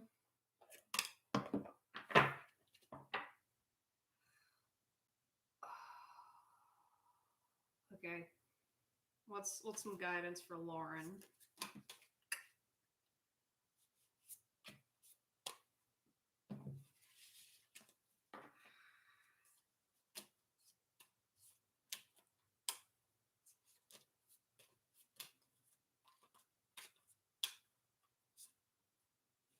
All right, nothing else.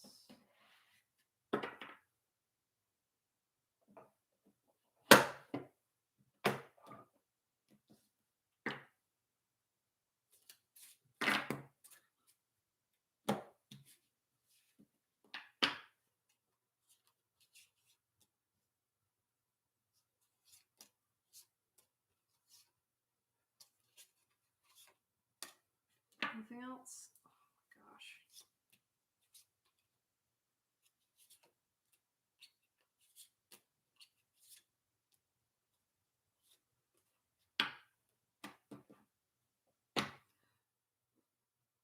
Okay. All right.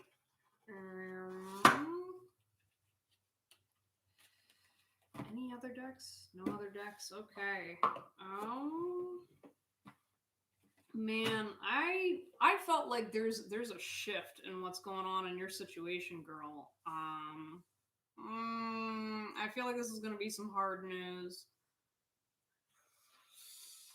Oh, the buzz is wearing off. No.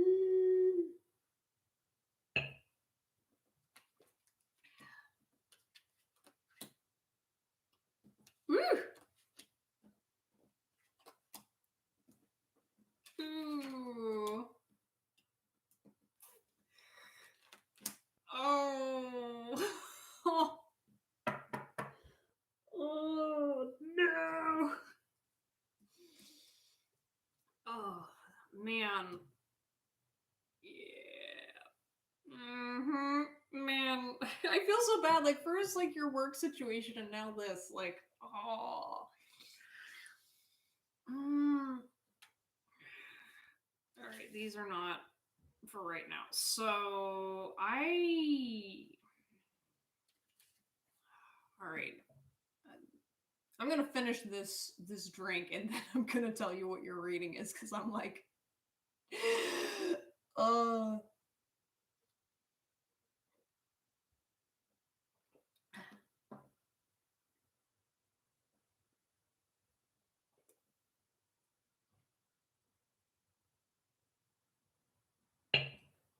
Okay. Okay. All right, I can do this. Okay. All right. I'm going to do it. Yeah, so when I first picked up the cards and or picked up on the energy of the situation, the first thing I heard was like something you're going to need to let some things go. Um or you're going to need to let them go. And now this is going to be temporary. However, it's important that you do so because the situation is not going to change anytime soon right now. For that reason, because as long as you are stuck on this person, it's preventing him from being able to chase you. Because what's happening is he knows you're available and open to him, and because of that he's not willing to commit. Like he's kind of like, well, I'm gonna go do my own thing over here and it doesn't matter because she's always in my back pocket. And when that dynamic is going on, he doesn't want to commit because he's not worked through his stuff yet, and he's not incentivized to work through it because right now he's floating and he can get away with floating because he knows that, he always has his baby girl in his back pocket. And that's really hard to hear because he does want all those things with you. He wants that commitment, he wants that healthy relationship, but he can't do it on his own, and he can't do it with the energy that's being presented to him right now, which again, you don't have control over his choices and his actions. However, I guess like what you do have control over is, is providing a space for something that you're not receiving anything back. Like again, like I feel like there's so much heaviness and sadness, and I can't tell if whose energy it is, if it's yours or his. I think it's his. Wait, who, me or her? Okay, so something about like your perception's distorted a little bit with this connection because he's influencing your, yeah, like they're like, first of all, like he's like aching right now about this connection. He's kind of fucked up about it. Like, oh my gosh. He's been drinking about it and he like, yeah. Okay. I'm like spacing out from that. Yeah, basically though, like you need to be careful because his energy is kind of influencing your ability to kind of see the bigger picture with what's kind of going on and what you need, because of the fact that he's in a messed up place right now. And um and unfortunately, like, it's not anything you did and not anything you're doing wrong. However, what's happening is because he has this hold on you, it's starting to push you in a direction of not being able to keep your energy in, and that's what he's taking advantage of right now. Anyways, I'm gonna get to the cards. But I don't know how to let you go, and this is both of you. And I feel like it's because you think that if you let him go, it's gonna be forever. You know what I mean? And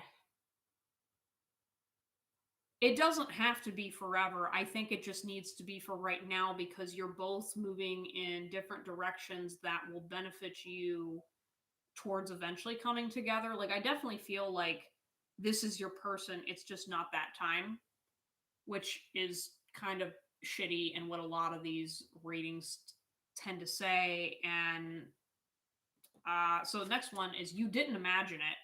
So I definitely think he is way more aware of what's going on between the two of you than you want to admit, than what he wants to admit.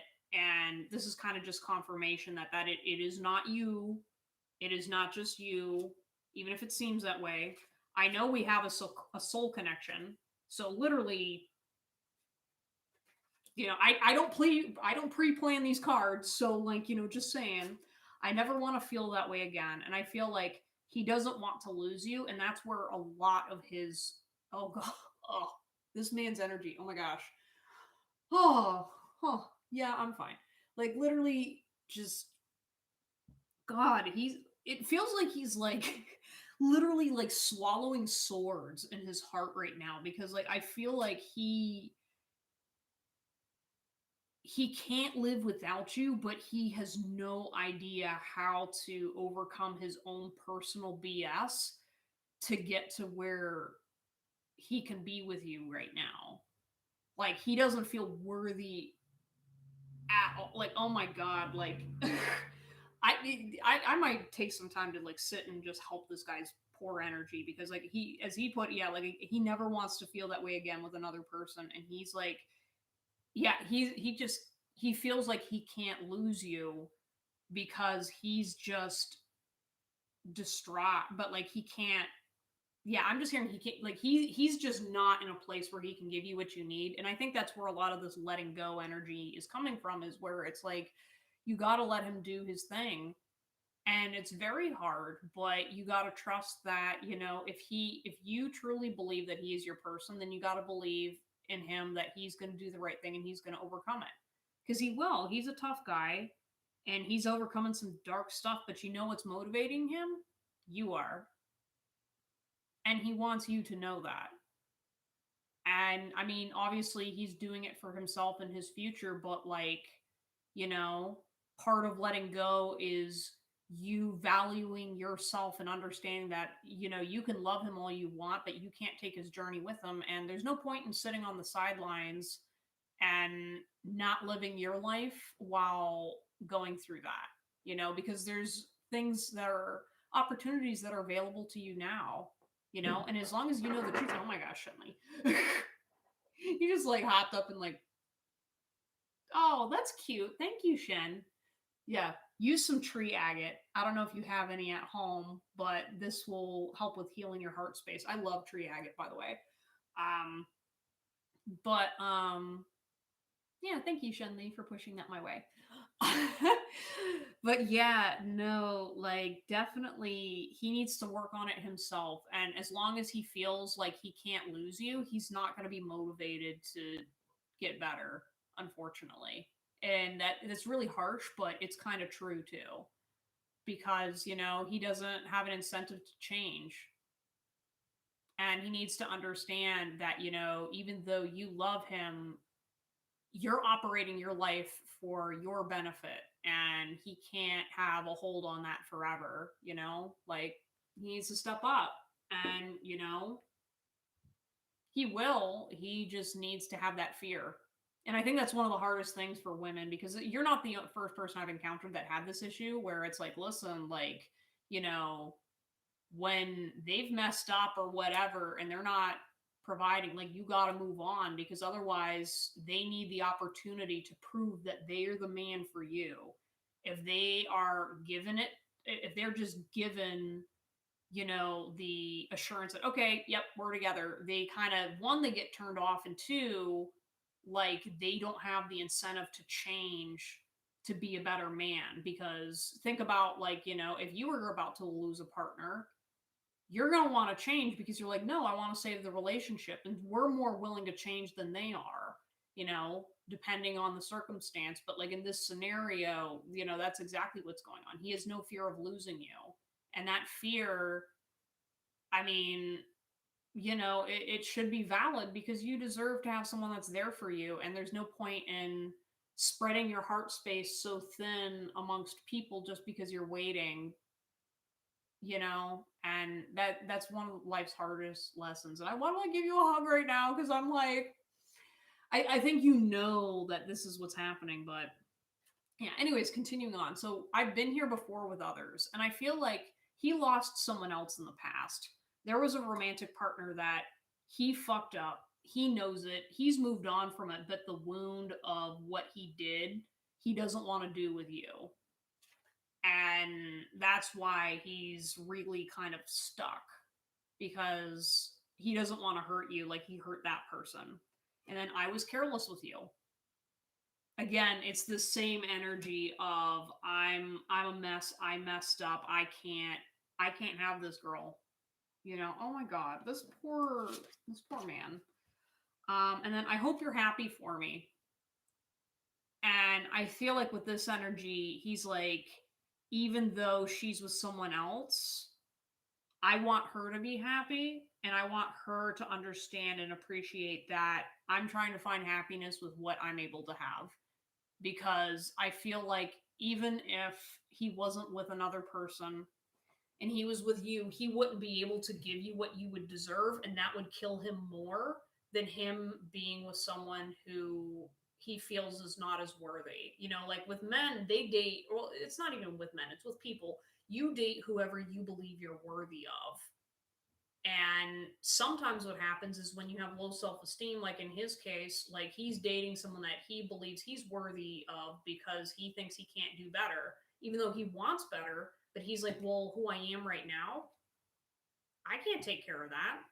Like, there's no way. She's like this, like, again, he thinks so highly of you, and he's like, I can't measure up. And as long as he believes that, there's nothing you can say or do that will change the situation. And so even if he let that person go and was pursuing you and you'd be dating, he would have that unworthiness feeling, and there's nothing you could change in your relationship, and it would just fall apart anyway. So if that's any reassurance, he has to be in the headspace to believe he's worthy of you, to give you his full love. You know, that's what's going on here. Okay, wow. I just feel like just release in my heart space. That's just, yeah, no, like I don't know about all the rest of y'all. Whatever I just said, like that hit me too. Like that was like, damn, like damn. Because like I totally understand that feeling too. It's like you literally want to smack them upside the head and be like, we would be fine if you just loved yourself. But they don't. But I mean, at the same time though, how many times have we done that to ourselves? And then we're like, you gotta call me out. Anyways, so hopefully, yeah, but I just wanted to give you some context because I know, like, when you're in that waiting stage, it is so hard, and especially like again, like I know what you're going through. It's like when you sit there and see someone you love suffering and you can't do anything about it, it's the worst feeling in the world. Like it seriously is. It's messed me up in the past, and like you know, yeah, yeah. No, I get it. Like okay, well let's see what the rest of the cards have to say to see if there's anything. I'm feeling there's hope here. Okay, all right. This is the happier side of the reading. We got the heavy stuff out of the way because after this reading, I'm getting another glass of wine because that was too much. That was too much, especially after what we were going through earlier. Like I'm like, oh, oh okay, um, okay, yeah. So you got the Four of Swords. Yeah. You got the Three of Wands. You got the Ace of Swords in reverse. I got the Eight of Wands. And then you got the Five of Cups in reverse. So what I'm feeling. Why am I giggly? Like something. It's something to do with your heart space. Oh my gosh. I feel like even though I feel like you got a little bit more closure about the one situation with your person. Now, I feel like in general, with what's going on with you romantically, like accessing your heart space is really going to help you out because I feel like, part of the reason why you're hung up on that one particular person is because there's a blockage here. There's like a flow that you need to be receiving love, but you also have to be giving it to someone else too. And I feel like you feel as though every time you've been giving out love, like you give it to your children, but like you want to give it to a spouse. Like you want that, like, I feel like you're still in, you might be in your masculine space where you just want to give love and you want to just really like have it pour out of you, which is really beautiful. But like what's hurting is the receiving back, you know? And so like what's happening is like you're longing for that back and forth, and I think when you kind of like unblock whatever's kind of going in your heart space, that's what your situation's about, is learning to be like, okay, even though this is not my expectation, the love is still here. It's here for me to receive, and I need to be willing to receive it in whatever form it comes, regardless if it's not what I expect, and making sure that it's healthy, obviously, but like that love is there for you. And so some of the things that I kind of picked up right off the bat, so like this, there's like this skeleton burying, nailing a coffin. I feel like something about overcoming demons, and it's like putting some demons to rest, or something about like let the dead lie. I feel like you've been beating a dead horse about something with a past relationship that just needs to come to a close, and finding some form of closure within your heart space will help you be a little bit more receptive to receiving love from other people. Something about your past relationship is stopping you from being able to enjoy any relationships, regardless of if they're meeting your expectations or not. And that's what's kind of tying you to two people in this situation. Oh my God, I just figured it out. So you're being tied to two people right now because what's happening is there's that uneven distribution of the love. And because it was kind of fractured, and you're focused on the one person because it's your set expectations of what you expect and want, but you're not taking what you're actually receiving. Hello, person. Feel free to request a reading in the chat. Otherwise, I'm just going to keep going on with my readings. But I just felt your energy right now, so hi. Um, but yeah, like paying attention to that and understanding that, you know, like you receiving love from this other person does not mean you're not going to end up with a love of someone else that you're supposed to have or what you want. You know what I mean? And yeah, as he's putting it, he's like, you know, like don't waste your time suffering, you know, over him, because, you know, it's okay. There's a reason why you have other options available to you right now, so that way you can get through this time, you know, because like life is short, and, you know, spending time and energy being sad about someone else's situation, you know, it just wastes time in the end. And he's there for you again, like he's sending you all the love, so, you know, just take the love and leave the rest, you know. It's such a hard lesson, I know, but like, you know, you got this. Something else too, like I feel like you're in your head a lot, and there's like a resistance to thinking logically and grounded in regards to your situation. Like it's almost like you know how to take care of yourself and you know what you need. So why are you using your head space so much with trying to determine who your right person is? Which, I mean, that's like my number one problem. That's why I'm familiar with these cards, because I'm like, oh, this looks familiar. Look at all the things that I have been repeatedly smacked in the face about. And it's funny too, because you got that, and then also this Five of Cups. It's literally a skeleton with a maze in their head, and it's in reverse, and it's almost like you're resisting going into this maze because you're intimidated by what you're seeing in your brain. And I feel like you get kind of caught up in the confusion rather than allowing it to just kind of be and exist.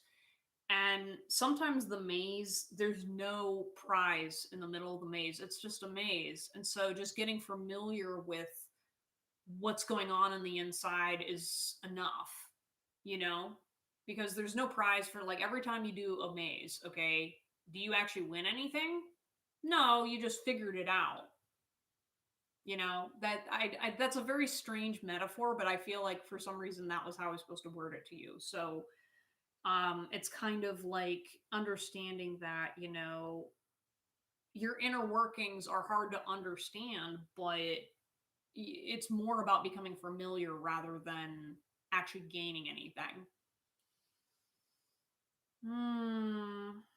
Yeah, and I'm hearing just like take action from your love space. Like again, I'm sensing like there's so much love available to you right now that just needs to kind of come out of you. And I think just let it flow, but let it flow to yourself first, because it should go love yourself, love, your family, and then love all that other da da da da da da. And I feel like, just letting yourself feeling love in different ways will help you feel better about your situation, you know?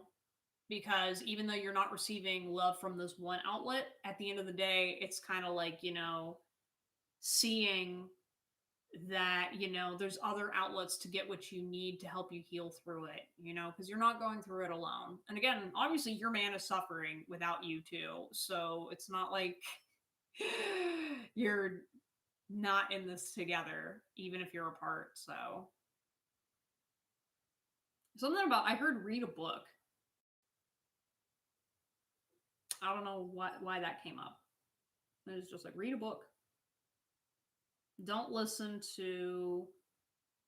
Yeah, I'm also hearing like don't focus too much on the intuition stuff too. I feel like you're you're trying really hard to work on some of the energy work, but I'm also hearing like you don't need to work at it. You just need to rest and be in it. It's like you're trying to like expect results. And I mean that's good and all, you've done work, but now your advice is to just take a step back and just exist in it. Just feel it and don't do actions, don't expect anything, just exist in it and feel it. And then you'll start to like I feel like that will really feel up your heart space is just being and just yeah, like that. Yeah, just be, just relax and just sit in the moment. Like maybe it's like, sitting on the porch, listening to rain and just being, which I could really go for that right now. I don't know why. I just had this thought of like, it being yeah, no, go ahead, Stephanie. I'm just going to keep rolling because it's a charity live stream. So if you want to donate to the American Foundation for Suicide Prevention, which is what I'm raising money for, look at the link in the chat and, help save the depressed people because life sucks and everybody deserves to be loved. So yeah. Anyways. But yeah. But yeah, no, like that's something I'm feeling right now. Is I'm feeling like sitting on a porch, drinking a lemonade, listening to rainfall, and just, yeah. I would say anybody who wants a reading, just go ahead and post your question in the chat. It is first come, first serve, and then I'll just keep going down the line. They're all free. Just if you are interested in supporting the American Foundation for Suicide Prevention and would like to donate money, link in the description. Otherwise, readings are free though. So, ask away, lovely people. But yeah, that was your reading, Lauren. So wow, my heart goes out to you, girl, because I know exactly what you're going through, and it's just so sad.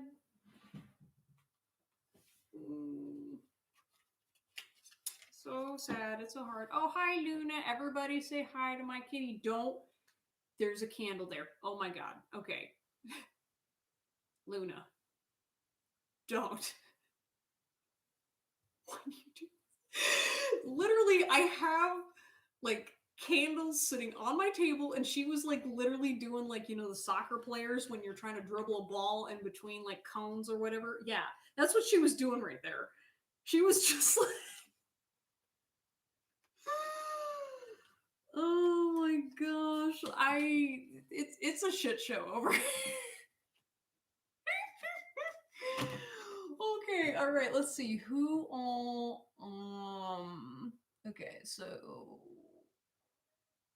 okay, so first is Stephanie's question, then it is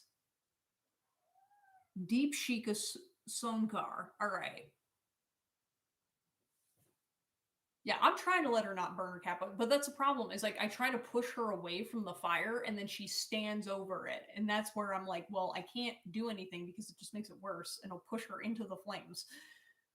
But she didn't catch fire this time, so oh my gosh, like at this point, like they used to be okay. My last apartment, they didn't do this. Okay, they weren't like walking right into a candle and like nearly igniting. Like that's I take care of my cats, but like for some reason they're testing me. I'm like I can't I can't. These are tiny candles. They're like this big. All right. Anyways, all right. So Stephanie, here's your reading about Steven. And okay, I'm not pulling any cards for you, Stephanie. I don't need to.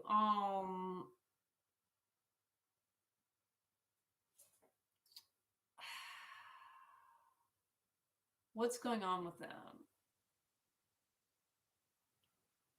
Okay, so I heard he isn't interested in you quite yet. He's testing you. Like I feel like what he's doing is like he's watching, but he's not interested. Like who he's like all right, so I'm going to use like the shark analogy. Okay, so this is how for everybody watching, this is how it was explained to me about how men um you know are perceiving and trying to choose a partner. And I feel like this metaphor is very useful where it's like men are sharks, okay? And like you got your little fishy. Okay, we'll use here's the fishy and here's the shark. Okay, and so here's what happens is like what they do is with fish or with sharks, how they actually perceive if there's a fish they want to eat. What they do is they swim up to the fishy and they brush up against it, and then that's how they're able to determine it's a fish. So they kind of like go away and they have like their little thing, and then they swim away, but they're watching that fishy because they're hungry. They want the fishy, and the fishy's just kind of going, "Oh God, what was that? Oh shit, it was a shark." Okay, so they're just kind of doing the thing, and then the shark will come over, and then they'll brush up against it again, and then go away, and then they like kind of like circle around, and then they're like, "Okay, that's definitely a fish," and then they come in and they eat the fishy, and then they make love to each other. Not really, but that's how the analogy works. Well, what this man is doing is he's doing this like little brush up against you, but he's chasing another fishy. And it's funny that you mentioned that. Like I feel like what he's doing is he just wants the attention because something's going on with his relationship right now where he feels like he doesn't feel like a full man, in his current relationship. And so what he's doing is he's kind of pulling the whole I want to see what Stephanie's up to. I want to like, I want to see her like, kind of come to me a little bit. And that's sometimes what happens is like, if guys are feeling a little bit, under appreciated or they're not feeling fully their masculine, they like having feminine attention to help boost them up a little bit. And that's what this gentleman is doing. I get the vibe yeah, he's just looking, he's just kind of like yeah, that's what he's doing. Are you supposed to help him? No, no, no, no. No, don't do it. Don't fall for that shit. Absolutely not. All right, give me like 20 seconds, ladies and gents. I'm gonna pour myself my second glass of wine for the night because y'all have been so much to handle. It's gonna be like 2 seconds, but I'm gonna continue on reading. So next, what we have is Stephanie. That was your reading, though, by the way. Um, let's see. So next is Deep Shika. So Deep Shika's next. Then it's going to be Ezra.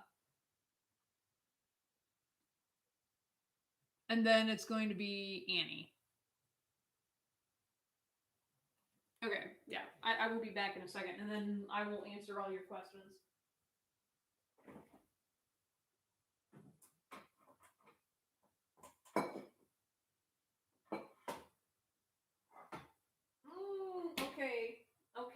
right, so I just wanted to fangirl about my favorite wine brand because I just discovered it, and it's Heritage Wine Cellars. And I am currently drinking, it's a winter pear wine that is just so good. It just makes my heart sing. And I'm super excited about this because I love this wine in particular. Hey, Tuna. My cats are getting a little anxious, so they must be picking up on all of y'all's energy. But okay.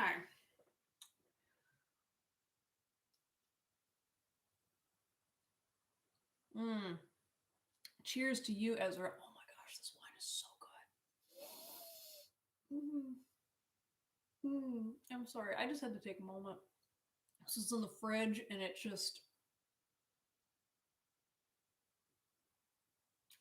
okay. All right, all right.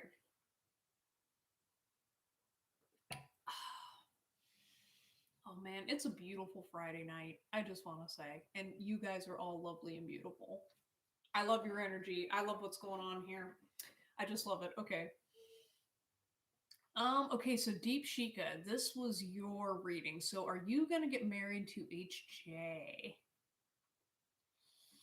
Huh.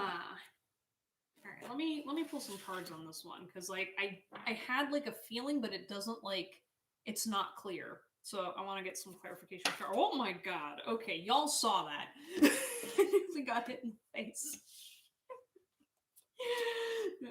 Oh my gosh, like literally that card just came up to just be like, "Hey, I'm here." All right. Is this person going to be who you get married to? No. Anything else? More cards? Okay. I feel like your situation like is kind of complicated. Like it's almost like it's not quite there yet to make a clear call. But it's not like a bad thing, if that makes any sense. Okay. That's it? That's it? Okay. All right. I feel like you really like this person. I mean, obviously, because you're asking if you're going to get married, but like.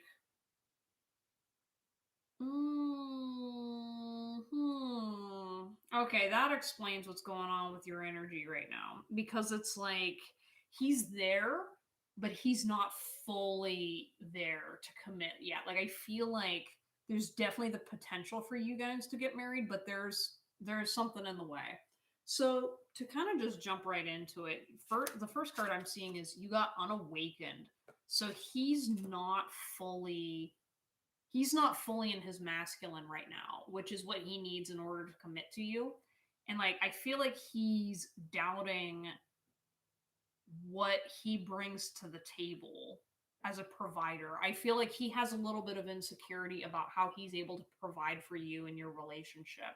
And there's something deeper going on between the two of you that isn't being addressed.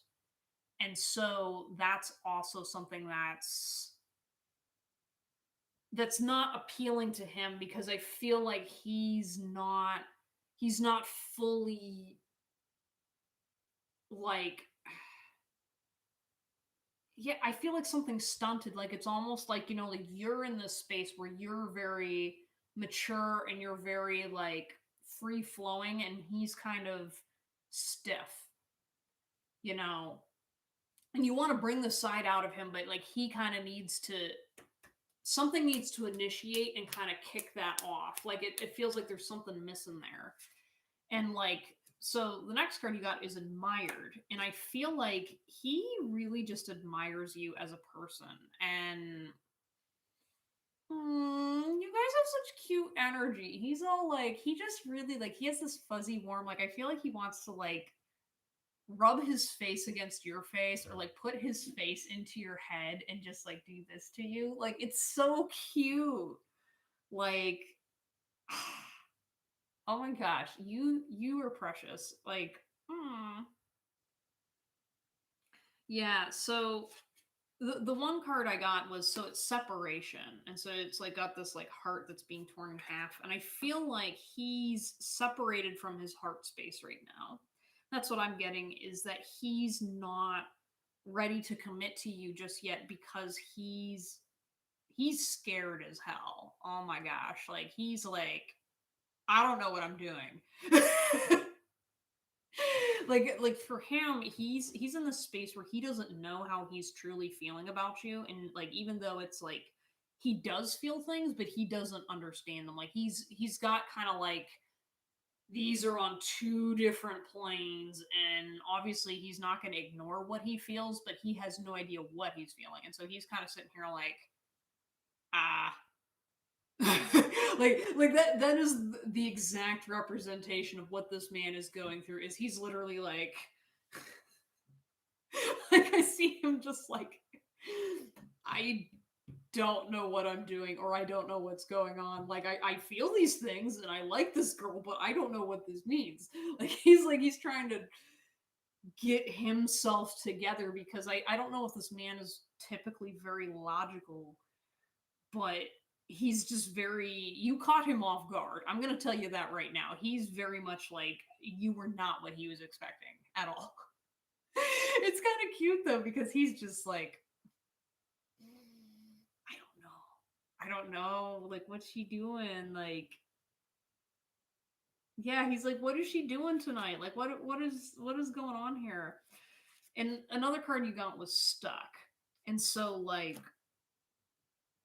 he's stuck on something. Like he's stuck on you, but like he's very like, he doesn't want to mess this up. I feel like that's kind of holding him back, is he's very reluctant to be like, oh, go out and take it yet, because he's kind of, again, I feel like it's stunted. Something is like not progressing within him that is what he needs in order to commit to you.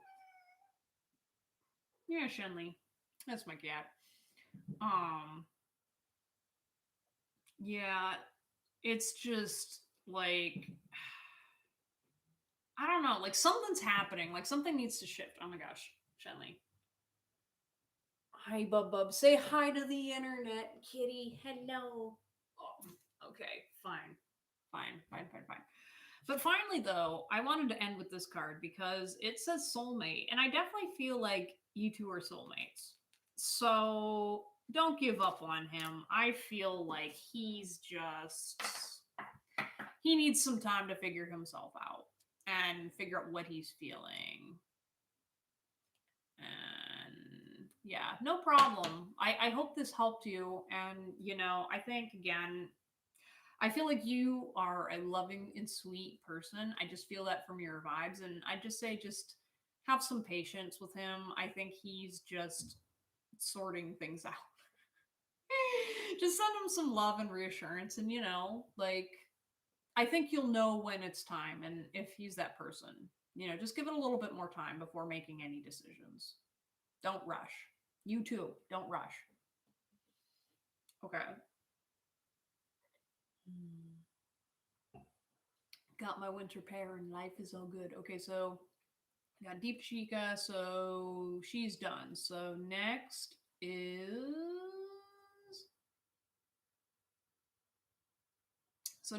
Ezra. Then it's going to be Annie.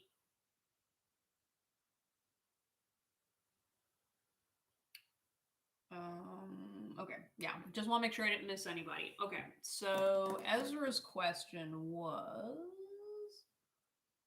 what thing should I work on and heal in order to attract better relationships? Oh man. I feel like I'm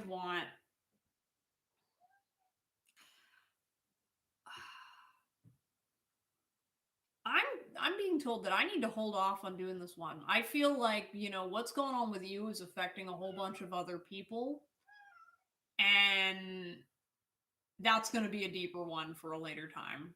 Not to deflect, but I feel like your guides are like, you had enough information for tonight, and that what's coming is You're gonna get that information. It's just gonna take some time. I don't know. That was very cryptic. Like, I don't know why they're being like, okay, I'm just hearing, shh, don't tell them. And I'm like, okay.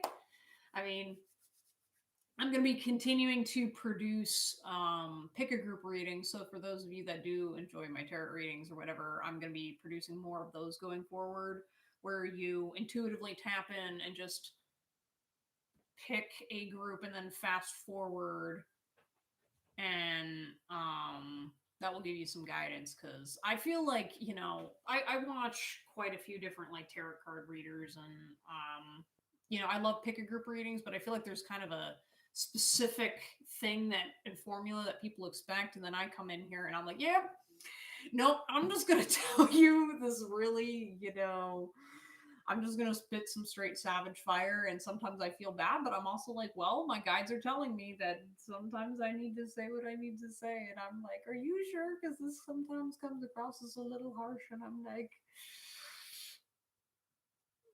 but that's okay though. But I still love y'all, and this is all coming from a place of love. So But anyways, though, but yeah, Ezra, I'm gonna put a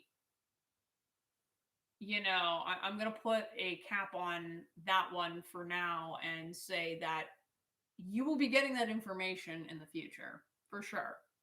But I'm not going to be doing it tonight, apparently. So, sorry, but it's okay because good things are coming your way. Definitely good things. Someone spicy. So don't worry too much. I think it's coming. Okay. All right, so here's Annie with her reading. So she says, you're very tense about your S. Is she fine? And I have doubt about her being pregnant. It says, I'm very tense about my S. She's very heartbroken, and I want you to pick cards for her, and having doubt that she may be pregnant. Please clear it. Okay, so I just want to make sure I'm getting your question correctly. So you want to know if this person's pregnant?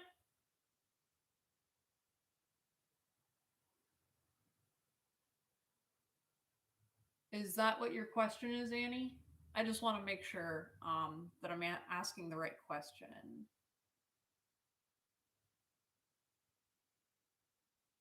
And then I guess Wise Soul, I'll do you next after Annie. I didn't forget you. Oh, when will she be mentally fine? Oh, okay. Oh my gosh. Okay. Let's see here. Okay. All right, let me pick a card. No. Okay. I already feel bad for this person already, like S. All right, so let's get some clarification about what's going on with S, and will they get better soon?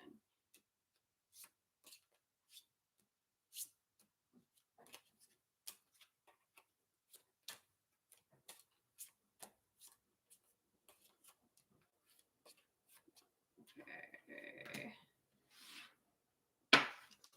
Oh man, I just feel so sad for this person. Oh, I don't know what's going on, but wow.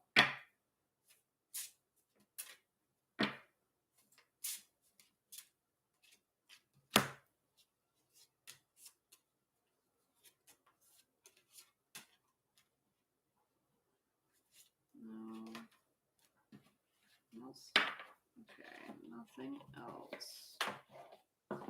Man, I just want to like cry. Oh, I'm sending this person so much love, and sending you too, Annie, because I feel like you're so. God. Oh.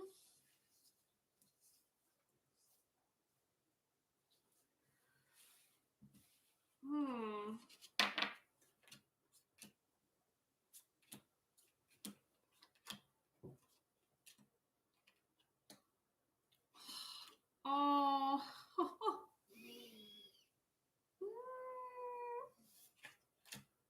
even know where to begin with this reading because it's just, oh my gosh, like,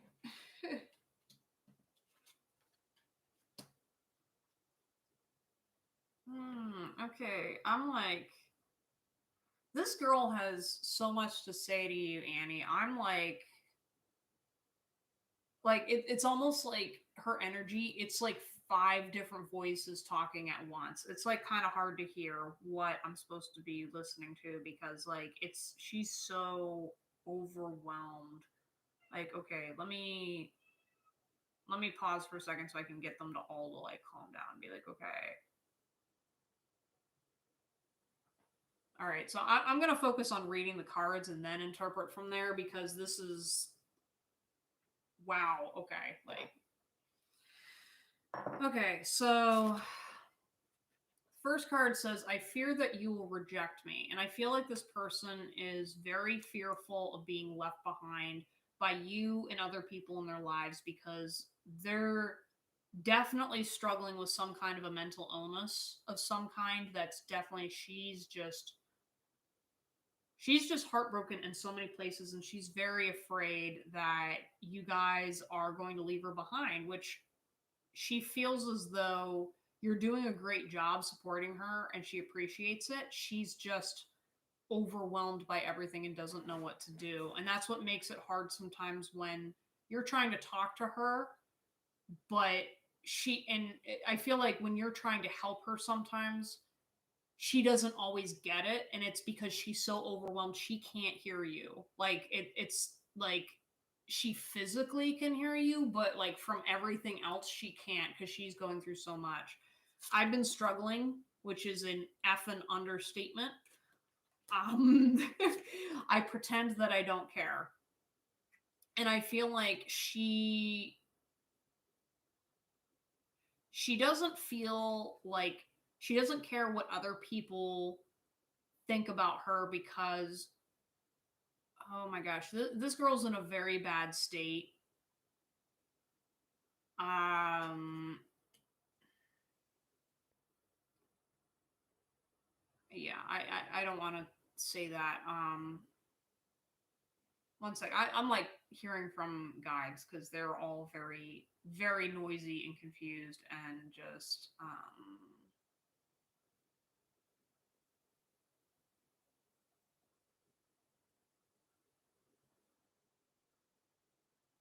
is that what's gonna happen?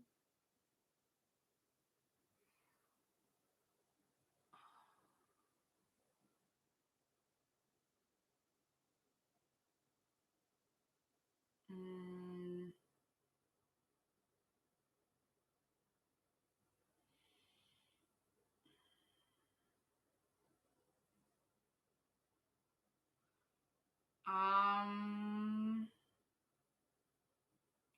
all right, is that her energy or her guides?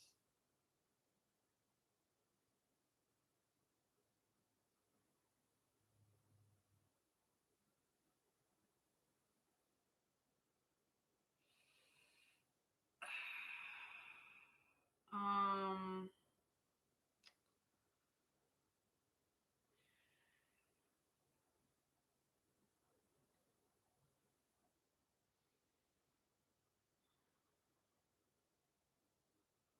wow.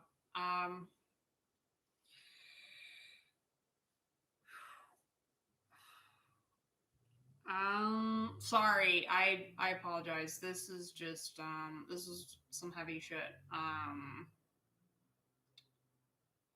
She is definitely in a very dark place right now. So make sure that you and her family or whoever's looking out for her, that you're keeping an eye on her, because she is not well. Which I mean, I think you already know, but I think you might want to be prepared to, make sure that she's safe and, isn't going to make any rational solutions. Make sure you're sending her love and, I mean, I don't, yeah, it's, again, this whole live stream is about it's a charity live stream about suicide prevention with the American Foundation for Suicide Prevention, which I'm raising money for right now. But definitely, if you need resources or whatever, you can check out that website, and you may be able to talk to people to ask for help with your situation. Because this person's definitely, kind of on that spectrum there. I'm not going to sugarcoat that for you. Um, but I want you to keep in mind that, no matter what this person's going through or whatever, you don't have control over it, and that's their journey. And I know that's difficult to hear, and probably you're not in a place to hear it yet, because as someone who has been in a situation like yours and watched things happen, it's it's one of the worst things you can feel. Um, but I want you to understand that you just being there and you providing this girl with so much love and support, that is all you can do, and that's all you should be doing, because at the end of the day, we can I think it's I don't know. I'm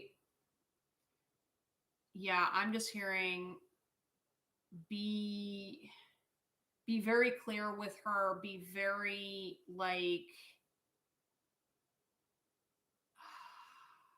okay, get the right guide, please. All right.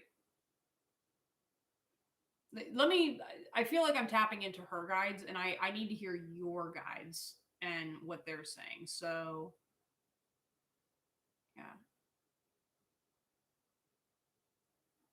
Yeah, I'm just hearing that she that you don't have, control over her situation, you know, that her decision to be here or not is her choice.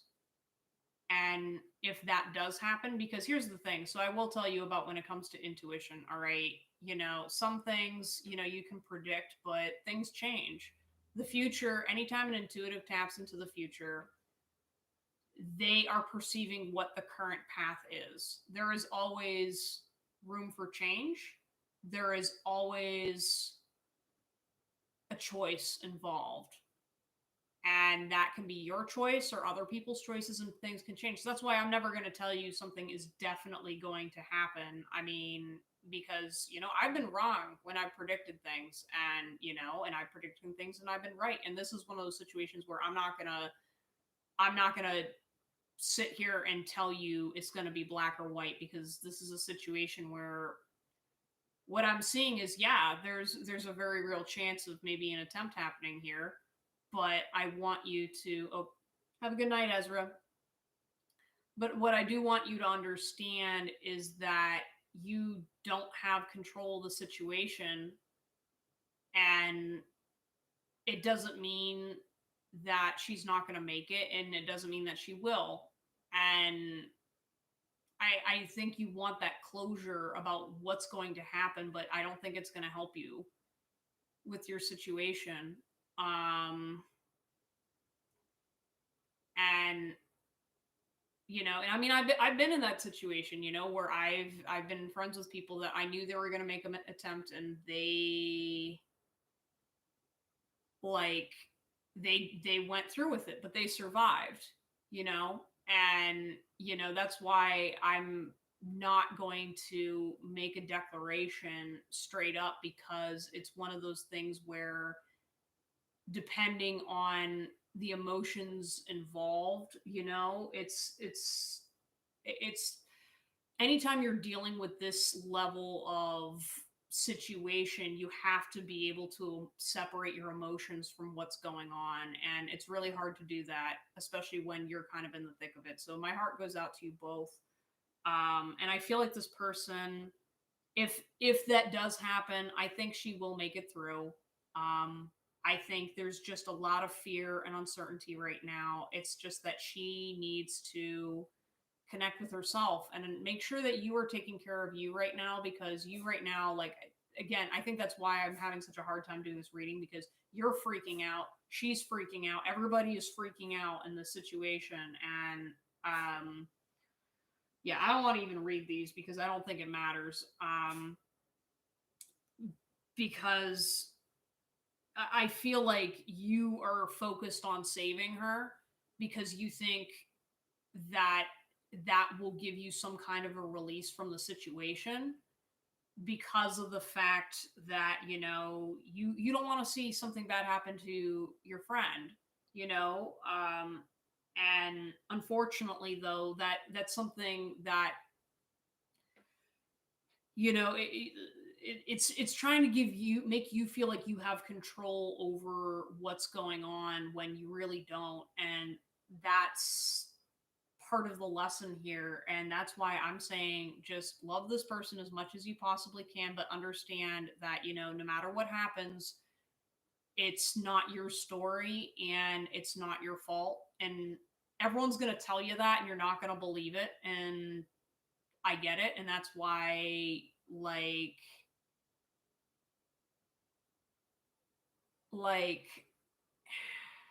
I just know that in the end, she's going to be okay, regardless of if this happens or not.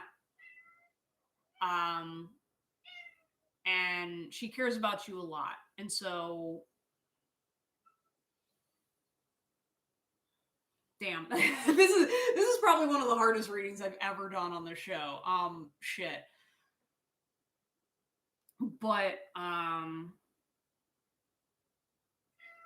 yeah, yeah, my guides, yeah, your guides are just saying you got to make sure you're taking care of yourself when you're handling the situation, because understanding that where your place is in it, and then understanding what doesn't belong to you, because I feel like because you're so close with this person, you take in her energy too. And what I've found when it comes to handling a person that's in this spot is you have to make sure that you're in control of yourself, and that you are stable to support that person. Because if something does happen, like say there is an emergency situation, you have to be in a spot where you can take care of yourself, but also handle the situation without freaking out. And not because, that those kinds of situations, they're scary, but you need to be able to um be able to get that person what they need if that happens. But I'm just warning you that that is, it's a potential for you.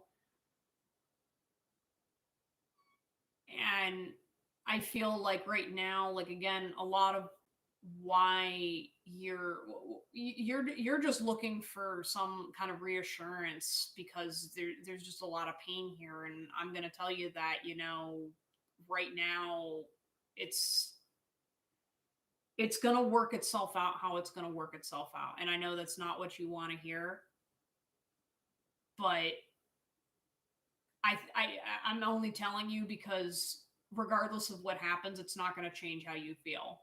Even if I knew exactly what was going to happen and I told you, you're not going to feel relief from it. So it's not going to matter. And I'm going to wish you the best, because she's, I don't know. I feel like in my gut she's going to be okay. But yeah, I don't know. No, I mean, like, that's the thing. I don't have an answer. Like, if she does make an attempt, I think that she's protected enough that she'll make it through. And if she doesn't, she doesn't. But I feel like regardless of either scenario, you need to make sure that you're focused on you know, because, like, yeah, I'd say prepare for it straight up. Just, like, again, educate yourself on what to do to handle that situation. Again, I highly recommend go, if you are currently living in the US, check out the American Foundation for Suicide Prevention. Talk to a professional who can give you the advice of how to handle a situation like that if that does come up. If you live in a different country, every country has some form of that, but definitely talk to a crisis counselor and ask them what you can do to be prepared. uh, in case that situation arises, because I do feel that's definitely a potential thing to happen. And if it doesn't, cool, great. Like, you know what I mean? Like, I would very much, rather be wrong about this than right, but it can't hurt to know with what's going on. So, yeah, and I feel like again, you're just trying to prepare for the worst, but which that's okay, you know. Like I would rather be wrong, and you know what? You can come back on the show and say, Christina, you were full of shit. Thank God, and I would be happy about that. I'd be like, good, I don't want to see this, but from what I'm feeling, just educate yourself in case, and make sure other people are kind of aware too that they're keeping an eye on her. And I mean, she might not like you for it because that has, that tends to happen, when people are in that state, they don't want other people, but like, just make sure though that you're very careful with the situation because sometimes, like, I wouldn't sound the alarm or whatever to everybody, just only people that that would actually help her in a situation. Because I've been in that situation too, where I've asked for help from people and they straight up did nothing and it made the situation worse. So just be very careful. Talk to a professional. Like, again, I am not a professional, but you know, yeah, I will definitely be praying for her tonight. Like, shit. Like, after that, like, yeah.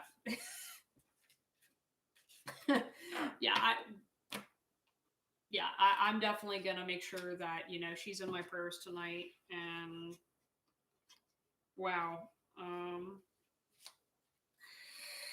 well, Annie, that was your reading. I hope that at least gave you some form of peace of mind. Again, definitely, you guys are gonna be in my thoughts tonight. I've been in the position you're at before, and it is literally the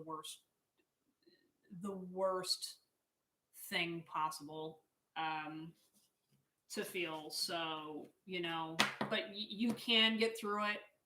And I mean, like I have, and I mean, it's hard. I'm not going to sit here and, tell you it's going to be all peaches and cream and all that stuff because it's not.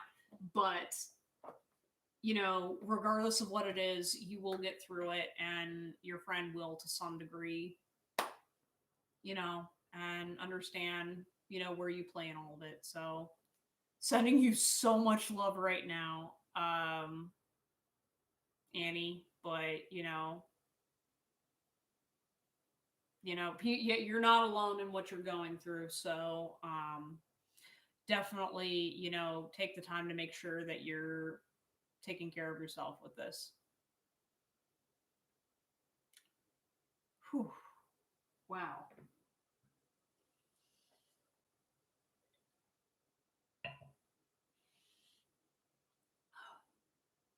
Okay.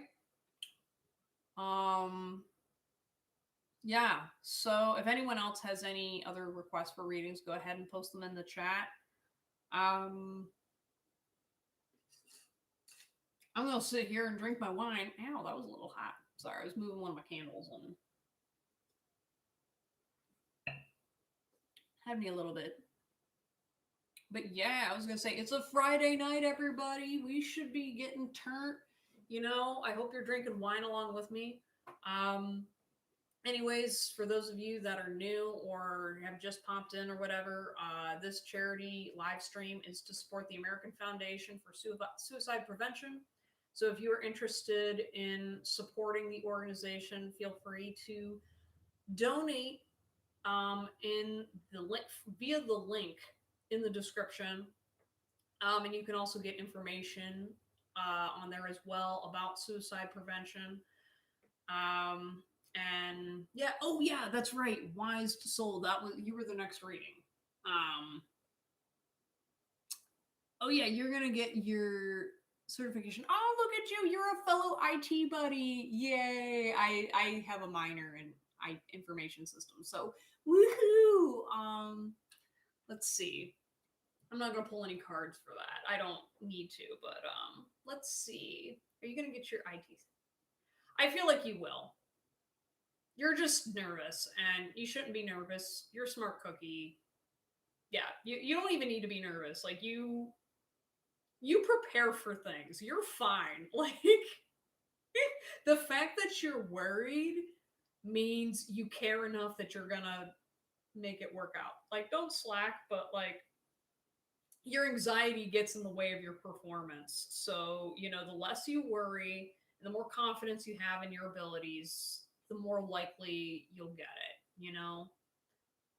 But you're gonna be fine. You're gonna get it. Absolutely.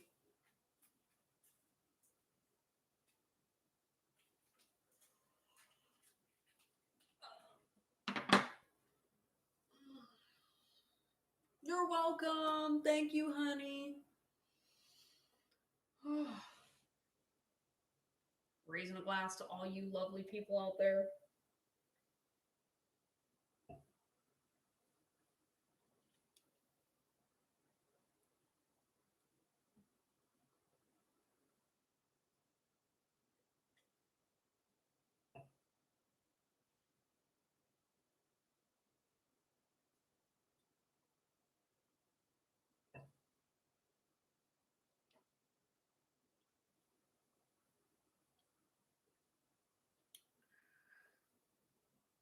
Have you struggled with? Yes, I have. Definitely more so in high school, and then I overcame it. And then what ended up, so the reason why I'm really big about promoting suicide prevention and whatnot. So my personal story, what ended up happening was, I mean, I've had my own difficulties growing up, but then when I was in college, I had a friend who attempted suicide over me getting a boyfriend. And there was a lot more to the story that came out much later, but at the time that was kind of all the information I had. And what ended up happening was uh, this person's parents put this no contact order, which is like a mini restraining order between the two of us. And so what happened was literally, um, he was the one, like I ended up saving this person's life. And what ended up happening was when they were in the hospital, this um order was put on us, so I couldn't even, confirm to myself that he survived, even though people told me. But like because of that order, I was not allowed to see him or speak to him. Like I couldn't even say, "Hey, I am glad you survived," or anything like that. And it ended up turning into this very messy situation that messed me up for a long time. And how people handled the situation that were not aware of what happened. Pe- there were some people that had literally, they didn't even know him, and they were very disrespectful about the situation. They were disrespectful to me, and especially for me, I was never open about my struggles. I never told anyone about my struggles. In fact, that person who made that attempt was the first person I was really open with, because he had been struggling, and then it happened. um and what ends and really what kind of caused me to just put me in a bad place was just how people were so disrespectful. And I was sitting there thinking that they didn't realize that I had been holding that back for years, and that their reaction was the reason why I didn't tell anybody about what I was going through. And so fast forward about that all happened about 5 years ago. And I mean, I've encountered a lot of suicidal people in my life, like not only from that person, but I've known people who have taken their lives. I have known people that have attempted. I've saved a couple people. I've talked people out of it. Like it's been kind of crazy. And I've learned a lot though from that situation of how it's not my responsibility to save people, but at the same time, it gives me peace of mind speaking up about this, because especially with today's day and age and a lot of the struggles going on with, mental health and all that other stuff, like people need to start talking about it and being honest. And I mean, quite honestly, a majority of my experience has been with men. I mean, I've had literal strangers reaching out to me, and I mean, it's kind of weird because, like, when you're an intuitive, like, people just come up to you and they tell you their whole life story, or they'll tell you personal things, and you're just like, I mean, but again, I mean, I've been on those 911 phone calls, and to me, it's, enough is enough. And I will not shut the fuck up about it, because I, will never regret, like, no matter what the outcome was from the aftermath of that situation, I will never regret what I did standing up for that person and being there for them, because it's like, it's not my place to play God and determine what their space is. And like, again, there were a lot of unhealthy dynamics with it, and I've seen the flip side when people can, with suicide, there's plenty of situations when people threaten suicide to get attention or to control another person. And ultimately, with the stigma going on with the issue, is that regardless of what the motive is behind why a person's doing it, there's something wrong that needs to be fixed. And as having seen friends and people that have the aftermath after someone takes their life, it's one of the worst things to see. And that's why a lot of people don't talk about it, because it's a very heavy thing. It's very hard to live through watching someone go through that, or like, and a lot of people can't understand why, or there's spiritual reasons why people, are very triggered by it. But ultimately, I mean, as someone who's also, I mean, as an intuitive, I've talked to or encountered ghosts that, are people that have taken their own lives. And they are some of the most miserable souls that, I make sure I take extra time to help them pass on, because it's awful. And I want to start speaking out about it, because it doesn't matter if a person, you know um is open with it or not. Like, I think it's very brave to come out and say things, but as someone who, I was in a position where if I spoke up about it, if someone had treated me the way that other people treated suicidal people, I'd be dead, you know like, straight up. Like, I wouldn't have made it through that phase. And what I want to do, at least, is I want to at least let people know that regardless of if you're able to talk about it or not, you can, you know you still have a place here, that regardless. I feel like what ends up happening, especially when you're in that space, people get so depressed, and the big thing is you feel like no one can save you, and you feel like no one loves you.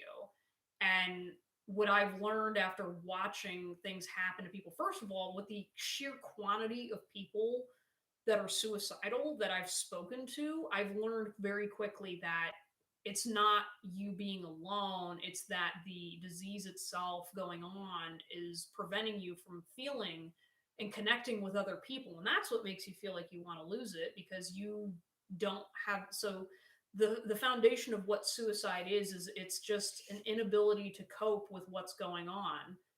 And that's fundamentally what it is. Like, that's the main reason why people don't want to live anymore, is because they just can't cope with things anymore, with, regardless if you're going through a hard time or if you just don't know how. And there's so much stigma and emotion tied to it that it's very hard for people to get the help that they need, especially when you tie in other mental illnesses or whatever. But it's like, again, to me, it's not my place to determine whether someone should or shouldn't. I'm just here to tell people that you're loved regardless. And, and ultimately what you do with your life is your choice. But, I would much rather tell a person to be like, well, if that is what you feel your only option is, I can guarantee you that there's 50 other things that you can try that you can still get through what you're going through, you know? And a lot of it is just, again, a lot of people just, they're struggling with what they're going through, and just don't know a way out. If they knew a way out, then they probably wouldn't be in that place, so yeah. So my heart goes out to anyone who's ever struggled with that, because it's hard, but that's why I want to speak about it, is because I think that, when you don't talk about it, it makes it harder. And a lot of people are going through it. Like, again, I have had straight up strangers, people twice my age, people whatever, like, and it just, reaffirms to me that, regardless of what I'm going through, I know that, if we're all gonna be in this shit pile together, we might as well not talk, might as well not do it alone, like, and I mean, it's kind of scary to talk about that stuff with people, but I think it makes you feel better knowing that, we're all trying, and, there's still caring people out there, and we don't have to know each other to still encourage each other. So, yeah, okay. So there's stuff going on in the chat. So let me read that. So monologue over. Yeah. Oh, thank you so much. And I'm sorry that you struggled, but I feel like you're a pretty determined person. I can just tell by your energy that, there's a reason why you're still here. And, it's because you've, you're finding your way, and, regardless of what's going on in our lives, the people that we love are worth it at the end of the day. Because I'm sitting here thinking, like, if I would have given up in high school, I would not be here right now to tell you people how much I love and appreciate you.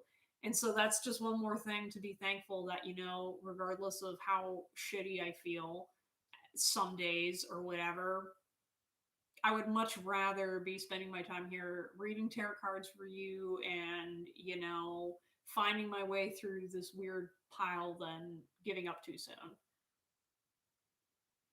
Oh, thank you, Patricia. Or Patricia. Oh, wow.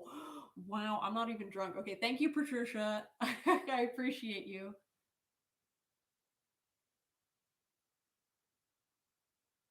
Absolutely. Well, like, that's like, the shame is so strong. And I mean, like, because it's especially for males. So I will say, like, I mean, I've dealt with, both genders in terms of talking to people, but a majority of the people that I've encountered with attempts talking them out of things, they've all been male. And a lot of it is because, like, for them, like, if they speak up and say anything, especially to another guy, they are straight up told, like, oh, well, you're weak. I mean, I've been told to my face that, like, depressed people are a waste on society. And I'm sitting here like,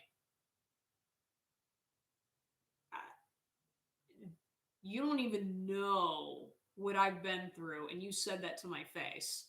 Like, and, it's when people are saying that kind of shit, that's what gets me very fired up and angry. And, because I'm sitting here thinking, like, some of the most amazing people I know have struggled with suicidal thoughts. And I mean, I sit here and think of, like, Robin Williams, or other people that have come and gone that, just they feel so isolated. And, you know,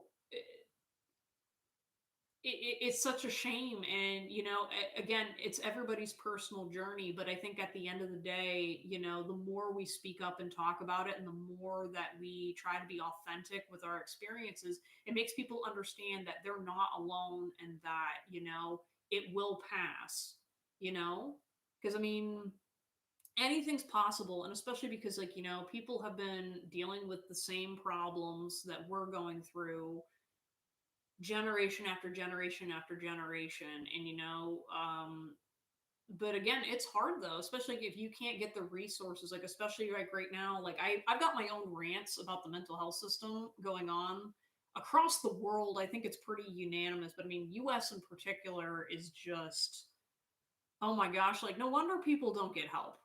There's a lot of flaws going on that makes it difficult to receive treatment and proper mental health treatment. Because I think, even if you have, good health insurance, finding a good therapist out there is really hard. I mean, I've got some horror stories, and I'm literally sitting here going, like, like, how am I supposed to recommend people to get help when the system's so broken? But that's why we all got to keep showing each other love, and, being honest and talking about our experiences, so that way we know that, hey, even though shit sucks, we're here for each other. That's why, we build support systems, and why we all talk about this stuff is because we need to feel validated and understand that, what, like, for me, whenever I see other people going through stuff and they step up and they say things, I'm like, wow, I would not say that publicly, but you know what, I appreciate you. And you know what, if I can be that person and I'm going to be the suicide girl, then cool. because I know a lot of people don't want to talk about it, but I do, because I've seen way too much shit to put up with this anymore. Because it's like, I'm like, I don't care where you come from. I don't care what, like, everybody has a place and a reason for being here. And I mean, a lot of people like to shift to religion or spirituality with their reason. And I mean, like, regardless, like, I don't care. The point being is that I know what you've been through, and I'm just gonna send you love regardless because I'm a stubborn asshole. And you're a stubborn asshole for being here. But you know what? We're all gonna do it together because we're all a big human family. So and I mean, that's kind of how I definitely got through my stuff, is that, you know what? I realized that, like, listen, if I'm going to be stubborn about the people I love, and if I'm sitting here chasing romantic relationships or chasing different things, but I'm not going to love myself, then I need to be just as stubborn about loving me as I am about loving other people and getting my way. So, but I mean, I've got all kinds of different coping tools or whatever, because I mean, it's rough, but you know what?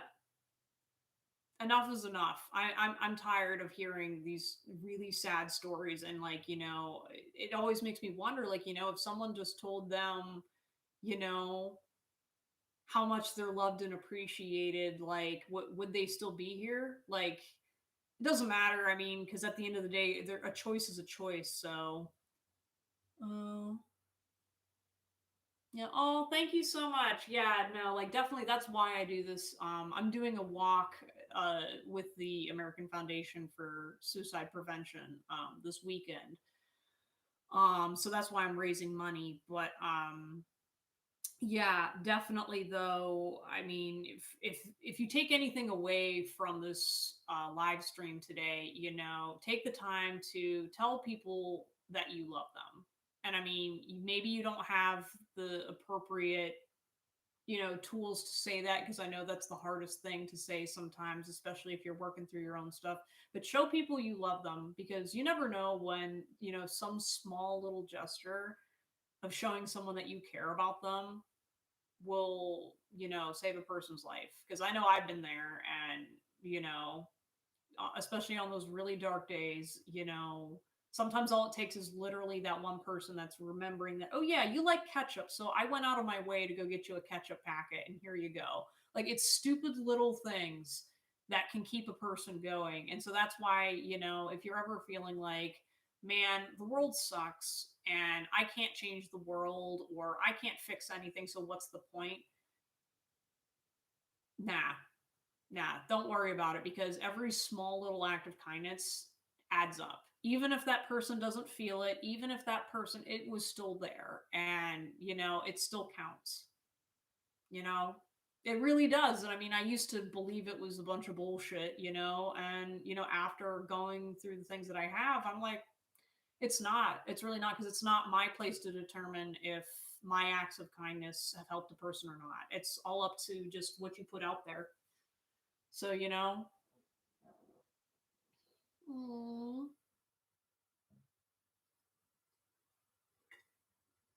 and, like, that's what I want to do with my channel, is I want this to be a place where it's like, regardless of, what's going on with your situation or whatever, like, everything sucks. Okay. I think we can all mutually agree that, life is hard, and I want to create a place where people can come and receive love, get an ass kicking when they need it, but in a loving way, a good kind of ass kicking.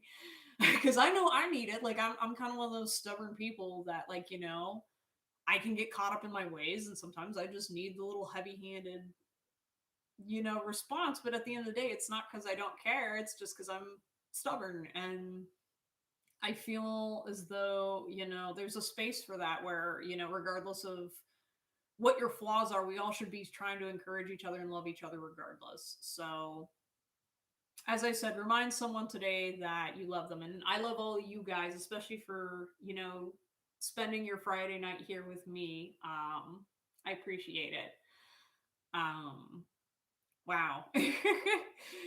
Yeah, definitely make sure you guys are taking care of yourselves, especially with what's going on in the world right now. There's a lot of stuff that, like, people are feeling really isolated. I know this work from home thing gets to me a lot sometimes.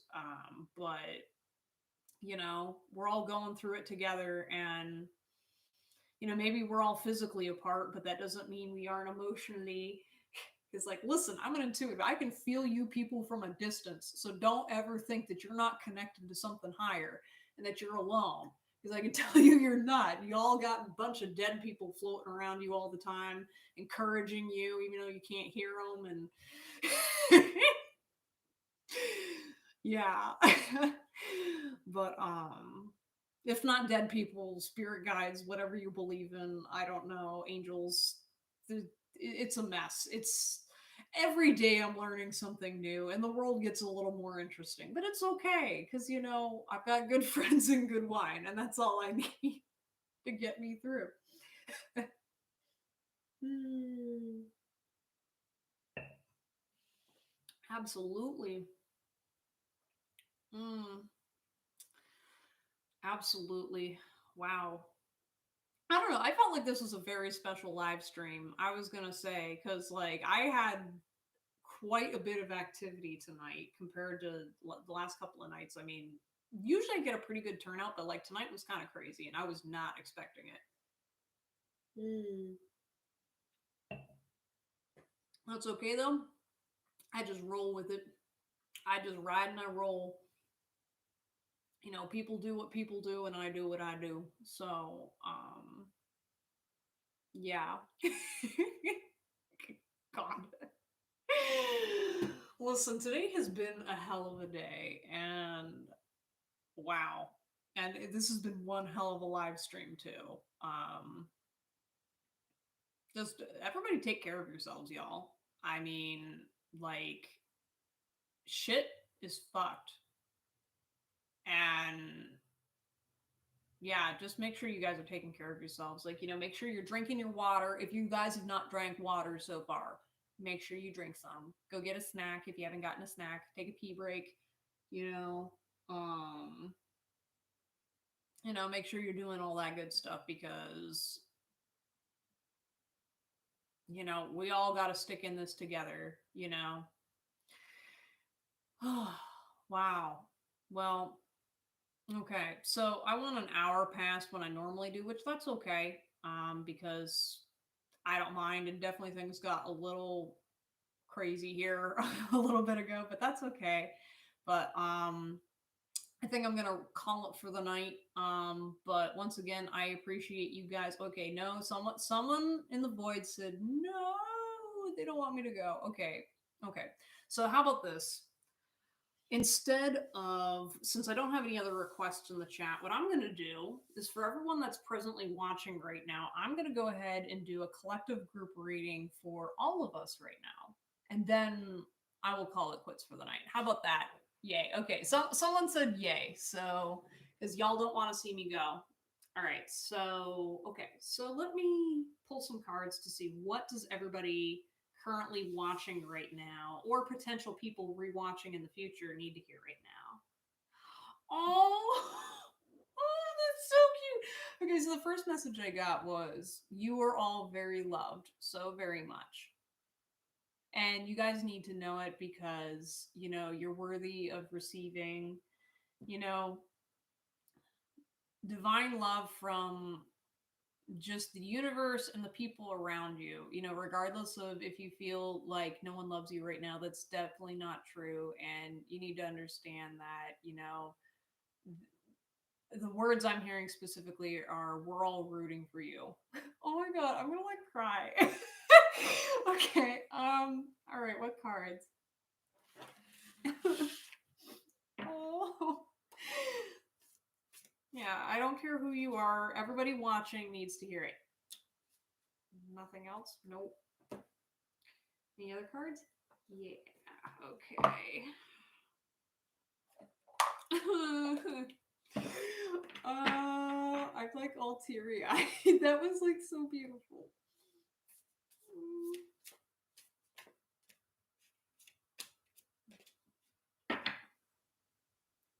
All right.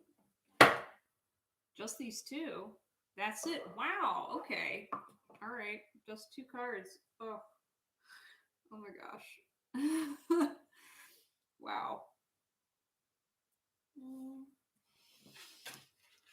okay.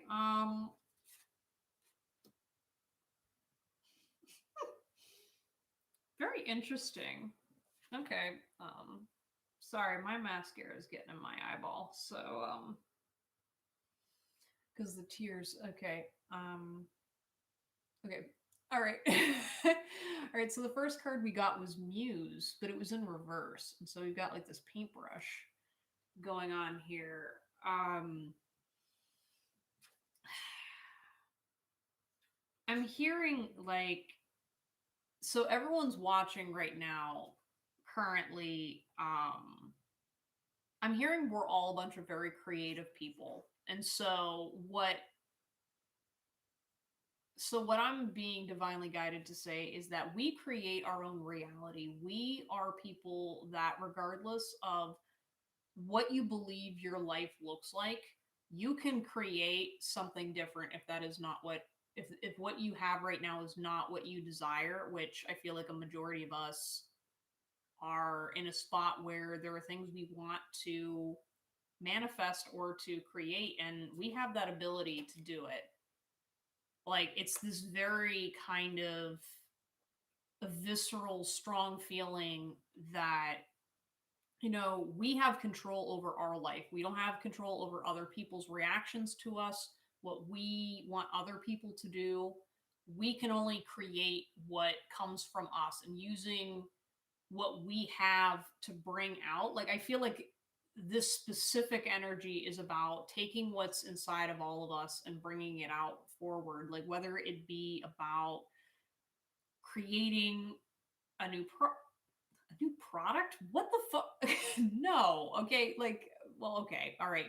It's almost like, I guess that might be my words that are a little bit more on my left brain, but it's like, it's almost like creating things where, whether it be, a a service or an item, whether you're making, like, again, a physical object, or just creating a new mentality that is oriented towards who you are as a person. Like, some I'm just really feeling like, take what's inside of you and bring it outwards. You're really being guided to not let all of these things that are sitting inside of you go to waste, because every one of us have our own gifts. And I feel like that's a really generic statement, but I'm feeling a little charged right now to say that, no, don't take that as bullshit. Don't take that as some, hokey advice that everyone like, no, you and everyone else who's listening. All right, so I must be channeling somebody.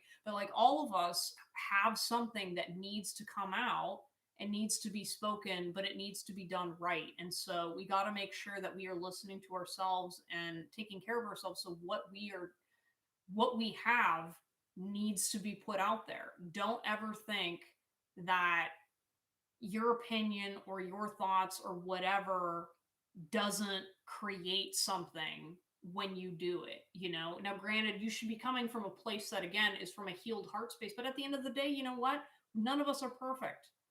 And creating a space that, if you don't have a place to be right now, like if you're saying I don't fit in, or I don't feel like I'm heard, or whatever, like, then create your space. you know you are powerful enough that you can create a reality that you want in your space. So if you want to have a negative life or whatever, you can create that. If you want to have a positive life, great. If you want to manifest like a bunch of, like, hot babes, or like,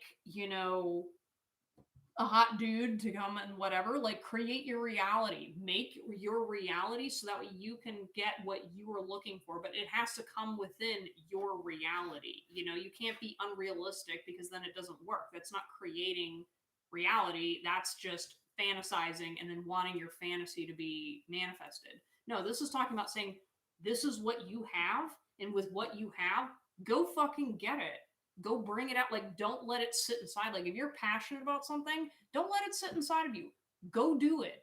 I don't give a fuck if it's a hobby. I don't give a fuck if it's like whatever. And I mean, like, I know I'm kind of cussing, but I feel like one of our all of our guides are kind of like, go do it passionately. That's why we gave you passion. That's why we're making Christina say all these things. We're like, like, go out there and do it because we gave you this to go and act on it. Like, what is the point of having passion if you're just sitting around in your house all day going, oh, I hate my life? Like, no, like, go out there and live your fucking life, motherfucker. Okay, I'm sorry. That's the vibe. That's exactly what's going on. Okay, so next card. No. Okay, apparently I still got to keep going on this card. Yeah, something about like the creative process. It's something about like tap into your sexuality, tap into those things that you are not comfortable with. Like whatever you're doing right now, that's blocking you and inhibiting you from really like tapping into your authentic self. Like do it even if you're afraid of it. What's the worst that could happen? I mean, you don't have to share it with anybody else. I mean, I feel like people, when they're like that, they want to share it, but like do it with yourself first. Make yourself comfortable with yourself first, then go out and go find people. Because that's another thing, too, is like if you find out you've got some weird personality trait or weird fetish thing that that you're like, well, maybe I shouldn't share this with everybody, then don't. But like, as long as you're honest with you, that's okay. Like as long as you're honest with you, you can't make any progress forward if you're not having that honest thing going on. But yeah. So anyways though, was that it? That was it. Okay. I had to make the weird fetish joke. But okay, so next is the high priestess. So we've got like this, skull lady sitting here reading her book like a badass. And the next thing I'm being told to tell this group that's watching right now is that you need to listen to your divine guidance that you are receiving from you, that regardless of what Christina says, you got to make sure that you are tapping into your own truth and your own ability to tap into the divine energy. Because what's happening is when you are always relying on a tarot card reading or just other things from other people, it's good to have that guidance and it's good to have that advice. That's information for you that you should take into account. However, if you are not listening to your own, then how are you supposed to know what's true and what's not? And making sure that you're listening to your own guidance. And Mr. Shendy, hey, Bub. Everybody say hi to my cat. But, like, yeah, making sure that you take the time to listen to your intuition and your story and, like, obviously ask for help when you're trying to figure out what is you, what is not you, and all that good stuff. However, like, ultimately, you're not here for no reason. You are not sitting here watching a tarot card reading live stream for no reason. You have intuitive abilities that, need to be tapped into and are available to you, that you have your own wisdom. And it's just a matter of distinguishing it, and finding out what your pattern is, and trust it, because I feel like it's very easy to distrust yourself, especially when, there's a lot of information out there. Like, especially, I think right now, the biggest thing that's kind of coming out of society is like, what is truth? Who do you listen to? Who do you listen to in the media? Who do you listen to with your government from your country? Who do you listen to? Whatever. Like, it's very hard to determine what is the freaking truth anymore. And really, intuition plays a huge role in that because, you can sit there and you can do all this research all you want, but your gut will always tell you if this person's full of shit or not, you know? And I mean, your intuition is something that it doesn't work like a lot of the rest of your brain. And so making sure that regardless of who you are, that you listen to that. If your gut is telling you that if you sit there and look at everything and your gut or your brain is telling you this is exactly how it is and your gut is telling you no, then listen to your gut because it's not telling you no for no reason. And especially this happens all the time with dating relationships too. Because everyone's all like, oh my gosh, I like this person, but everybody knows. Everyone dating those douchebags or those douchewomans or whatever, everybody knows and has that feeling in their gut that, I don't feel like this person's healthy for me. But everyone ignores it because everyone's in love with their person and blah, blah, blah, blah, blah. You know what I mean? Listen to your gut, honey. Sorry, that's just an overarching rant. But point being though is listen to that. It's there for a reason. It's a skill that you have that, people are learning to accept more and take advantage of because it's something that, I mean, it's a little obscure and it's hard because there's a lot of conflicting and weird information out there. And I know for me, after having my spiritual awakening, who, as someone who I never read tarot up until like 3 years ago, so like I'm not an expert. And if you tell me and pulled a card and ask what this card means, I have no freaking clue because I just go off of intuition. But point being though is that I didn't believe in any of this stuff, and now here I am, and you know, ultimately, intuition is what brought me here, and intuition is what's going to guide you to where you need to be. So don't discredit what you are feeling because it's there for a reason. It ain't there to just, distract you. It's whenever you are, prioritizing beliefs so rigidly that you're not connected with reality. And I mean, I've always wanted to sit in like a lecture about that kind of stuff too, but I mean that's kind of getting into a caveat that is excluded from this reading that I'm giving to the people currently watching right now. But okay, guides, are there anything else to talk about with this card? Okay, nope, there is not. Wow, I feel like I just got a huge weight off of my shoulders ranting about that. But yeah, that's something that I've been consistently getting with my readings lately is people being like, hey, you should listen to your intuition more. And I know my guides are always yelling at me saying, hey, you need to listen to us more. You're doing readings for other people, but you're not listening to me for yourself. And I'm like, I know. But I mean, that's okay though. Like, that's why we're all here to encourage each other too. And it's like, regardless of, again, maybe, tarot card reading isn't, your thing. Like, I know, like, my friend Rachel, who she comes on the show all the time, she is not really big into tarot, but she can channel crystals. And I mean, she's a Christian and she does her own thing. I mean, I've had one friend who's a witch and she came on and she doesn't believe in any of that. So, you know what I mean? It's like at the end of the day, regardless of what outlet you're coming from, we're all talking about the same crap and we're all dealing with the same BS. It's just a matter of finding out what your language is and how does that work for you, and then go on your merry way and go be happy. As long as you're not hurting other people, then like whatever. But anyways, I digress. Yeah, but okay, so now it's 11:30, so I think I'm going to call it for the night. Cuz a lot went on tonight. So but I hope you guys appreciate your reading. For those of you that are watching and are just kind of silent in the chat, that's okay. Feel free to always come back and just creep because, there have been times where literally I've been mid stream and people will energetically reach out and tap me on the shoulder and say, hey, I need a reading right now, even though they can't talk about their problem in the chat. So seriously, like, if you're one of those people in that position, don't worry about it. You'll still get something out of it. But yeah, anyways, good night, everybody. Love you all. Thank you so much for donating and supporting the cause. And I will see you all next time. Bye.